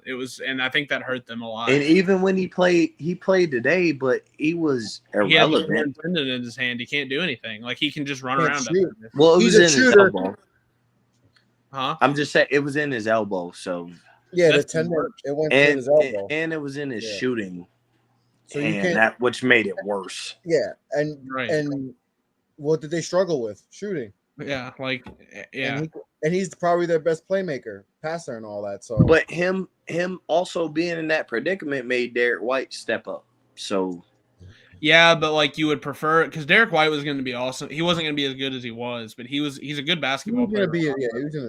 He was going to contribute regardless. I think like you needed them both to contribute, and instead you just got one trying to do both men's work. Yeah, I'll agree with that. But they scored the least amount of points they did all season. I know. Man, at the end of the day, you know what's crazy? At the end of the day, I've been glad of breaking down ball and being humble and having good conversation with y'all, and man, fuck all that. The Heat are in the NBA Finals. Y'all's teams suck. Fuck y'all. And y'all are gonna be good. I can be like, yeah. Nope, Walker. I got 5 of them things, and I've got Wemby. I'm good. No, listen, Walker. He's got Wemby though. I got RJ Barrett. Listen, Walker. I know, I'm good. You can have it. Listen, Walker. Give me a second. Let me talk my shit. You got Wemby coming. So I'm not even going to shit on you. But Chris, you motherfuckers suck. Y'all trying to figure out what y'all – No. Let me talk my shit. I woke up today. I was like, yo, I'm going hardcore if these motherfuckers lose and blow it. I had tweets ready. And that's why, Chris. And memes and articles. And that's why – and then I saw the first quarter. I was like, give me a second to let me talk my shit. Shout out to Kev. I got RJ Barrett. Shout out to my dog, Kev. Hey, Kev, we here. We in the NBA Finals. And everybody about to talk they shit. And, the Nuggets in 4, the Nuggets in 5. Go ahead. Hate all y'all want because you know what y'all about to be doing?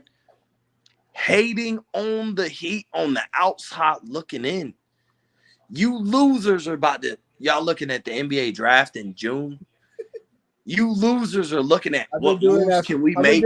I'm used to doing that. Yeah, so. You losers are making what moves can we make with all our young assets and draft picks or whatever. Motherfucker like Walker is like, I get Wemby, which Okay, cool. I I also love got 5 that. of them things, man. Like, you can talk. I got 5 of these things. Whoa. I'm happy to be there. Like, No.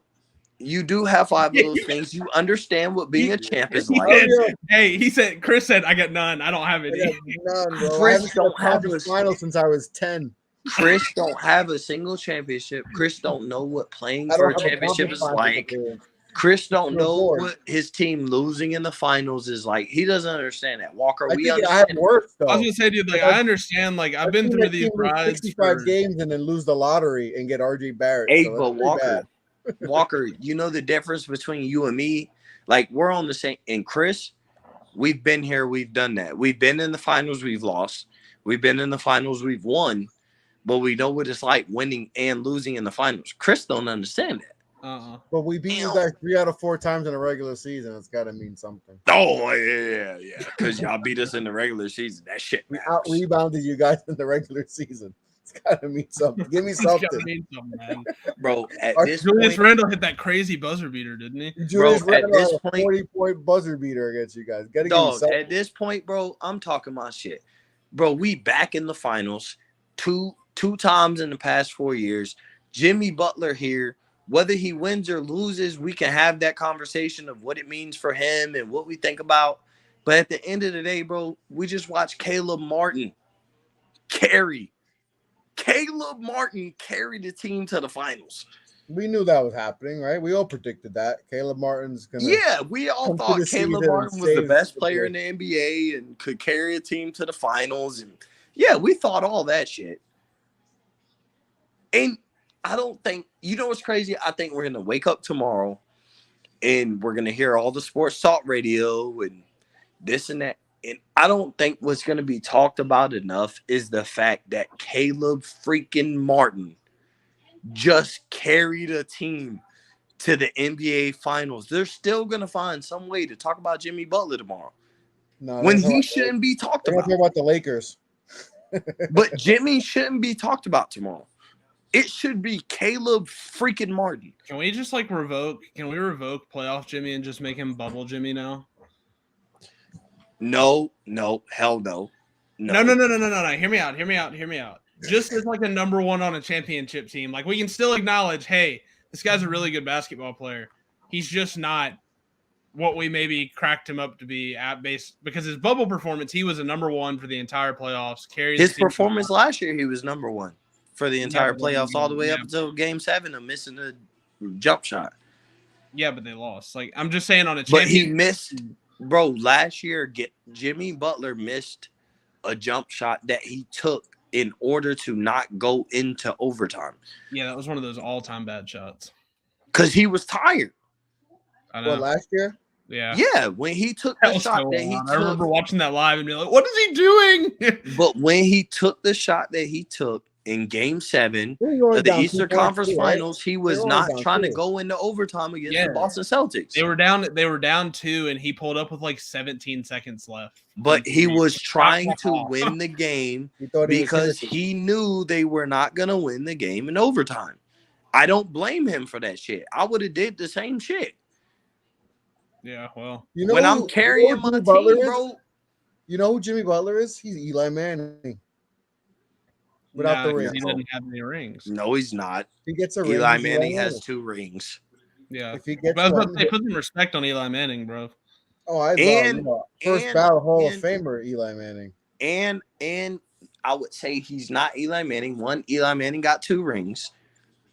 And I don't. But I'm saying like he's in that like that type of like they step up. But he's not 500 in the regular season. He pretty much is. But either way, I'm not about to shit on Eli Manning because, like, bro, the man won 2 rings and he beat the GOAT twice. I'm not. And beat the that Cowboys. whole Eli Manning argument that y'all be in, I don't want to get into it because it's like, bro, the man got 2 rings. We're gonna start it up tomorrow, actually. So be ready. I'm just coming. We're gonna start it like Thursday at 7:30, I think. But you know what's crazy is Chris. I'm going in. But you know what's crazy, Chris? I never entertained the Eli Manning argument because it's like, bro, at the end of the day, this man got 2 rings, bro. I'm not entertaining that bullshit conversation. I'm just not. First ballot Hall of Famer. I never engage in that conversation because it's like, If he's the first ballot Hall of Famer, cool. If you don't think he is, whatever. At the end of the day, bro, this man got 2 rings against the GOAT, bro. I'm not arguing with Eli Manning, bro. This man got 2 Those 2 championships, playoff bro. runs are his only 2 playoff runs that he won a playoff game. Yeah, and I'm But I just don't not care. arguing. We got 2 of them things, but the Heat. I know, we're gonna wake up tomorrow and I'm gonna turn on First Take while I eat my cereal, and they'll be like, "Can Jimmy Butler carry this team through another series?" And I'm just gonna be like, "Oh my god!" And I'm gonna turn on like Dora the Explorer. Hey, you know what's crazy though, Walker? Is you're gonna turn on First Take tomorrow, and they're gonna be talking about Jimmy Butler. Well, that's the problem there. You're turning on your TV to put. And what they're not gonna be talking about is the fact that Caleb Martin is gonna carry this team to a championship. Caleb freaking Martin. I just want to give Caleb Martin his flowers. Like, I want to give him his flowers. Bro, listen. If it wasn't for me loving LeBron, bro, I would say Caleb Martin the GOAT. He might be the GOAT. This man got this team to the finals, bro. Like, what are we talking about? Caleb Martin the GOAT, bro. He's the greatest twin in NBA history. Mo's gonna be deep in the tequila when he goes like 3 for 6. He's already deep in the tequila. I know. No, I'm deep in the cognac, not tequila. He's gonna go like 3 for 16 in game 1, and Mo's gonna be like, "Damn it, we should have just lost in Boston. We should have just tanked. Damn it, should have gotten no." Hey, you know what's crazy? Shout out to Don Juan for telling me that the Heat should rebuild these nuts, motherfucker. You said it too, bro. Who? You said it too. No, I did not say we should rebuild. I laughed at the fact that we should rebuild.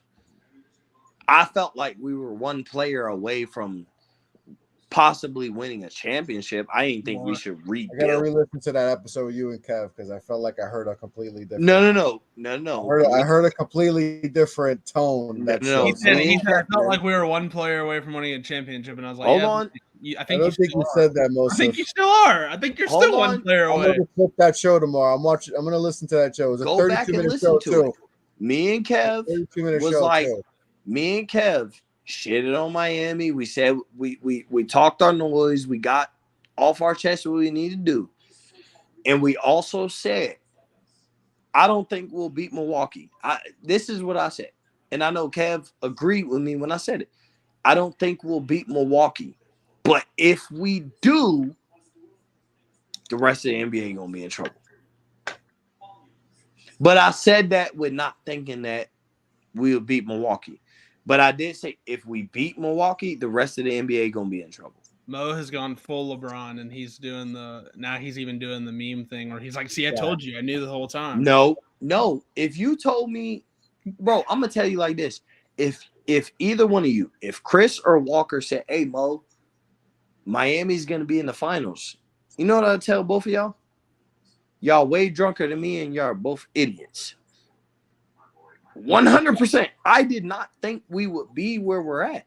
But at the same time, bro, I got to enjoy the moments. Like, I got to enjoy beating Milwaukee. I got to enjoy beating the Knicks.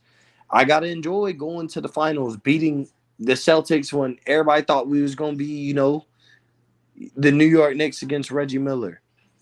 Like, I got to enjoy these moments. Like, I might be wrong. I thought we were going to beat Boston. Once we beat Milwaukee, I'm like, all right, I think we'll go to the finals. But part of that was just the fan in me. It wasn't the analytic guy who was like, yeah, I'm being realistic. Once we beat Milwaukee, bro, I was not realistic about anything. I was a fanboy. What Kwame Brown said about Shannon Sharp, I was a fanboy. At that point, I'm like, we're going to beat the Knicks and we're going to beat the Celtics and this and that. It's 2023 and Kwame Brown's beefing with Chad Sharp. I didn't predict that. You have no chance of winning in the finals, right? You know what's crazy, Walker? I hear you, but y'all told us that all the way up to this point. I know we were talking about that earlier. We're just white noise at this point. We basically our words are just empty. Bro, you told me we ain't have a chance against shit. I told us we ain't have a chance against Milwaukee. Well, yeah, but I didn't know Giannis was going to die. Well, me either. But we didn't have a chance against New York. It was the Knicks in 6. It was The Celtics in 4. Like, once we reach the Eastern Conference Finals, it's like, oh, the Celtics going. Man, I ain't trying to hear none of that. At this point, bro, whatever Miami does will not surprise me. I really think it's going to be Nuggets in 4, man. It might be. But guess what? It's not going to happen. I do. I think it might. This is the first. No, this isn't the first time. This is the second time where I've been like, "Oh wow, I think they might really just get." We were talking about it earlier. We were just like, "Damn, does Miami have a single advantage in this series?" Jimmy in 6. Jimmy in 6. You don't believe that? No, this is a fanboy in me talking. Yeah, I was gonna say you don't even. Jimmy in 6. When you lay down and you think about it tonight, you're gonna be like, "Damn." I ain't gonna lie. When I lay down, I'm not gonna think nothing about it. You're gonna lay down and be like, "Damn, man, we might be screwed." No, I think we good. I think, bro, I really think the Heat have a chance. I do believe. I say that with you could. It could be the fanboy in me. It could be whatever, bro. I think the Heat have a chance. We've reached this far. Like, why should I, bro? Why am I, man? Fuck all that. Why am I supposed to feel any different about the Miami Heat right now? We're here. I'm supposed to think we got here by accident?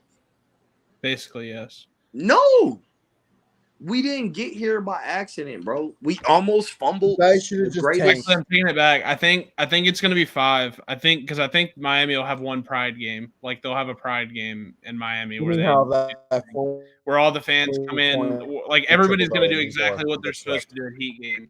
And the Heat are going to play really hard at halftime, and then all the fans are going to come in the third, and they'll finally start noise. Jimmy in 6. We here because we supposed to be here. You know, Rick Ross is going to be there. Bro, y'all can tell me this supposed to be Denver year and Jokic year. Man, it's Jimmy year, bro.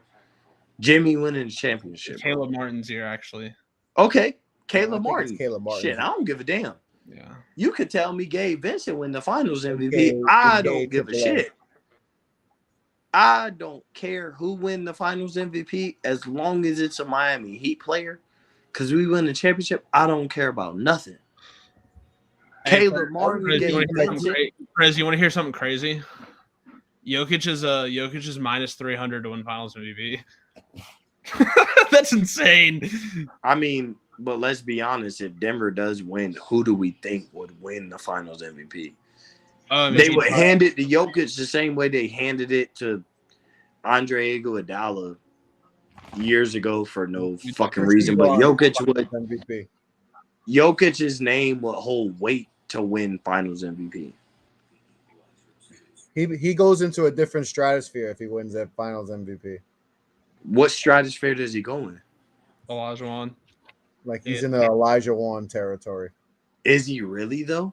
I mean, he's gonna have multiple MVPs, a Finals MVP, and he's still like in his prime. He's still in his prime. So if Jokic win the championship and win Finals MVP, we're putting Jokic in. Just like, in that conversation. Not saying 10? He's above him. Just he's not it's not even if he's above it or not. It's just he's in that tier. So he's in the top 10 tier. Top 10. He's in the top 15. Centers or players? You're talking no about? Players Centers of all. No, I'm not talking about all time. So if Jokic win Finals MVP and win the championship, he's in top 15 of all time. If you're talking about he's in the Olajuwon tier, he's in top 15. It depends where you have. Well, I'm talking about consensus, not mine. But Olajuwon is consensus top 15 of all time. Some people have him in the 30s and all because it depends. Because people, I really think if you win, I'm gonna be honest. If you put Olajuwon in the 30s, you're a fucking idiot, and I'll never talk to you.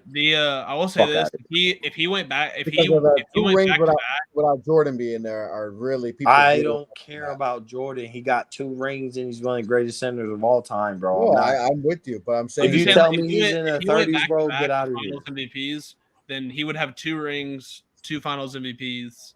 And 2 just regular season MVPs. Who, Olajuwon? Jokic. Just like if they dominate the West these next 2 years like they should. But if he dominates it this year, I don't care if you win in 7, 6, 5, 4, We whatever. can go ahead. Like, let's just go ahead and give him this year's ring. Like, let's just assume he's going to get that one because he's going to get that one. Hakeem won both of it. So Hakeem has 2 Finals MVPs. He won both of them. But if you're putting him in the Hakeem tier, like if Jokic wins the championship this year, we're putting Jokic above KD. Probably. You might. That's crazy. You might have to have that conversation. Nah, that's crazy. He's going to have more MVP. We'll only have more MVPs, and then he'll have won more Finals MVPs too. And like he'll have done it as like the guy. KD's won 2 Finals MVPs. He's won more MVPs, but KD's won more Finals MVPs because he in his 2 championships he got 2 Finals MVPs. But I do think Jokic's legacy is going to age. But Jokic's MVP and Jokic's chip will hold greater value because he did it as the guy. Chip. He is the guy. It is all built around him. He has no other All-Stars, man. Well, look at his team. No other All-Stars. Let's keep him Man, stop though. I hear that by the technicality. Jokic's team has no All-Stars on them. But Jokic is also the 1 seed, bro. Yeah, they were, man, but a lot of that's a testament to him. A lot of it's because of him.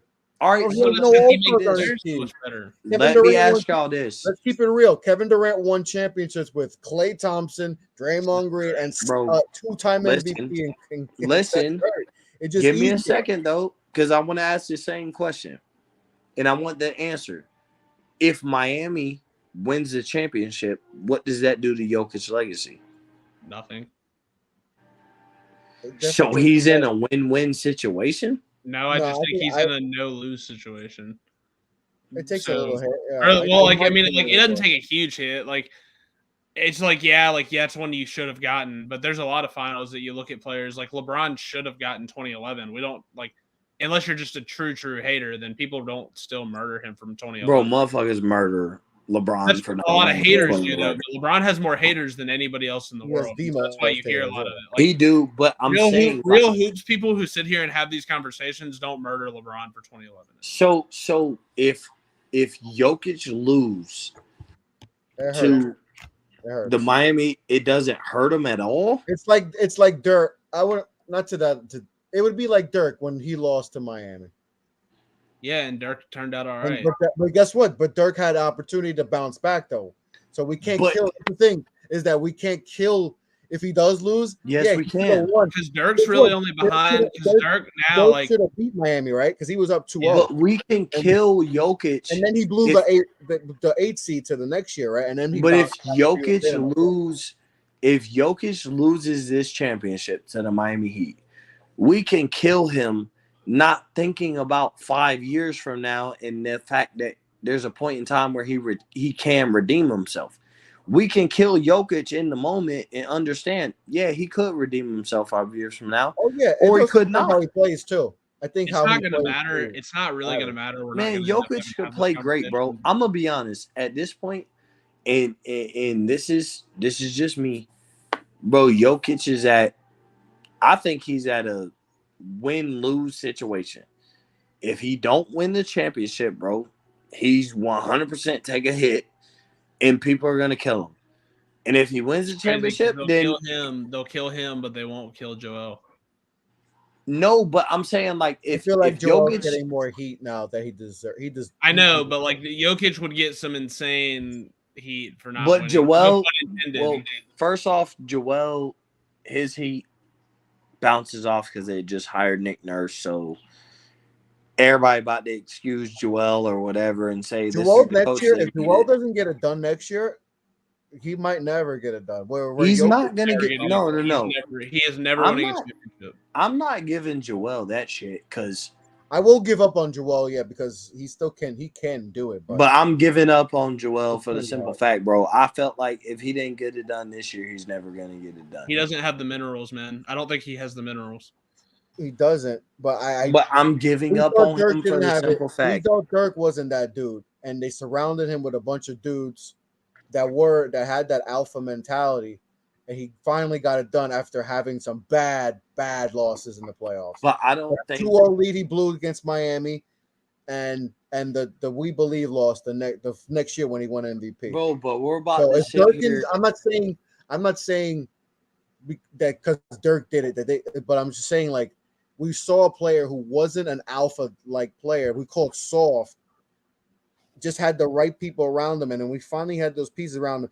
That playoff run, he beat Kobe, who just won back-to-back championships. He beat Kevin Durant and OKC and all them boys, and then he beat the team that everyone thought was going to win the championship and had prime LeBron, D Wade still balling, and yeah, so but we're about to watch Joel Embiid after his best year to possibly win the championship. We're about to watch him not have the same roster and then say we're not out on him. Like James Harden's about to go to James Harden's addition by subtraction. What if that's just that they could be? I don't know, man. But you get rid of James Harden for what? You can't two non-alphas. You can't have two of them. What if they have? But you're about to lose James Harden for what? But that nothing. could be a benefit. But you're about to lose him for nothing. Yeah, I'm saying now you got more. Now you have more. Now Maxey can be more of the that can be take his spot and his game. But Joel you have Tobias Embiid Harris more in the 3 role where he's. But Joel Embiid, I love Joel Embiid. I think he's a great player. I think he's one of the top 5 players in the NBA.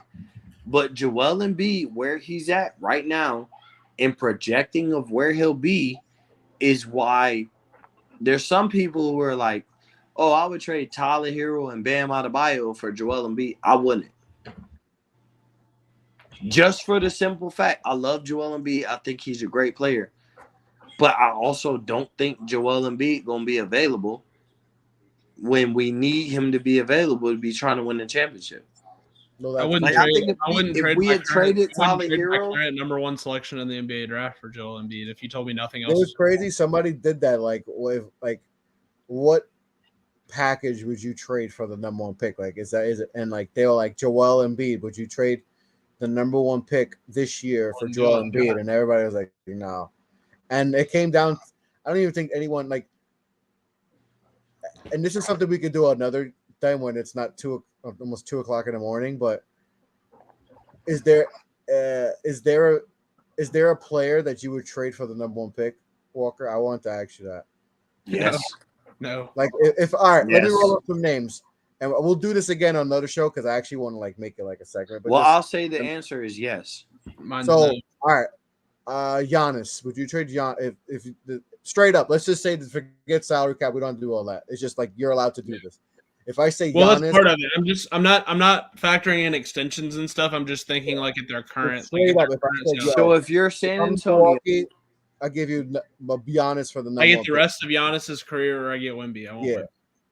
You want Wemby? You taking Wemby? I'm taking Giannis. Taking Giannis? Yeah. I don't think people. So here's the thing. I think that like me, because I've watched so much of him now, like I see it. I don't really think until people actually see Wemby on the court realize how good he's fixing to be. And so I think it's going to be like, oh, like you're going to watch him play it. Like I think that there's a real chance the moment he steps on the floor next year, he's a top 20 player in the league. So number 1 pick or Jokic? Wemby.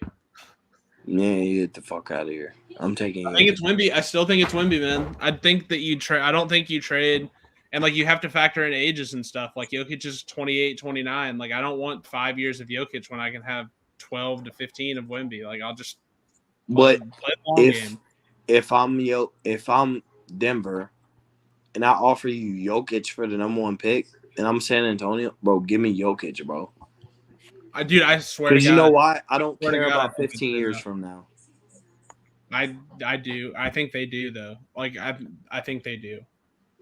Man, give me Jokic, bro. Stop. I think they do. I don't think that they would, Give me the best player in the NBA, bro. Stop. Here's another good one. Would you trade the number 1 pick and the New York Knicks call you and they say, No, I knew that was coming too. I was we'll throw in Deuce McBride to make it a little bit enticing. Bro, there's literally not a single player. Like, you could call. There's certain players that are probably top 10 players in the league, like Jason Tatum type players, where they could like attach a first or two, and I probably still wouldn't do it. What about KD and Booker? If I give you both of them, If you gave me both of them, probably because I'm immediately a championship contender with the other pieces on the roster. Like I have all those role players. I probably immediately win a championship, and that's what it's all Well, about. if I'm the Spurs, hell yeah. Give me you think KD and Booker and let me play for a championship for the next 2 to 3 then years. in theory, all I'm giving up is Wemby. Then I'm drafting 2 more guys in the second round, and I've got Sohan, Vassell, Keldon already on the roster. Like I can figure it out from there. Because Wemby could be a bust. Like I don't think he'll be a bust, but there's a 0% chance he's a bust. No, but I'm saying the 1 or 2% chance that he is a bust is what. Yeah, hell yeah. Give me. It's going to be wild. It is going to be wild when next year he has a season that's better than Butler's best career season as a 19-year-old. But it ain't going to be the best. He legit could win Defensive Player of the Year next year, I think. But it ain't going to be the best rookie season ever. It might be. No. I think he could average like 27, 12, and like 4 blocks. It could be nuts. He could. He also could average like more like 18. I don't. Yeah, I'm thinking. I've been thinking about this. You got to understand. I've been thinking 9 and 3. This is all I think about when I'm in the shower. And is Wemby? Is just I would too. You're kind of gay. The whole franchise, man. All I think about. Pause. Oh, you're gonna get canceled. I know I'm gonna get canceled. So no, we're 2 hours and 30 minutes. We're way too far into this now. We're off the rails. Yeah, we're good. He's gonna get better because compared to France, the pace is gonna go up because the NBA is so much faster, and the spacing is gonna be so much better because France is really like, I think the best way to equate it would be to like almost like the NBA 20 years ago. Like it's just so congested. And I think once you let his wingspan get in space and stuff and really, really move, I think he's going to be able to score more. And he's already scoring like 23 a game over there. So like 22, yeah. Yeah, and so I think when he comes over here, and 2, you're also going to surround him with better players, which will help get him better looks. So I really think there's a path to where he scores 27 a game. Mo was like, I don't want to hear this shit. He's trying to shit on Jimmy Butler more. I'm done. He's like, I'm done with Jimmy Butler stuff. We'll dive into more of that. We'll do this whole thing later. We can do weird shows over the summer after the Nuggets win in 5. We'll talk more about that, but I even forgot we were still live. But I know I did too. Talk more about that, and we'll get into more draft stuff. But a couple people still tuned on. But appreciate anyone who tuned in, and we'll holler at you guys.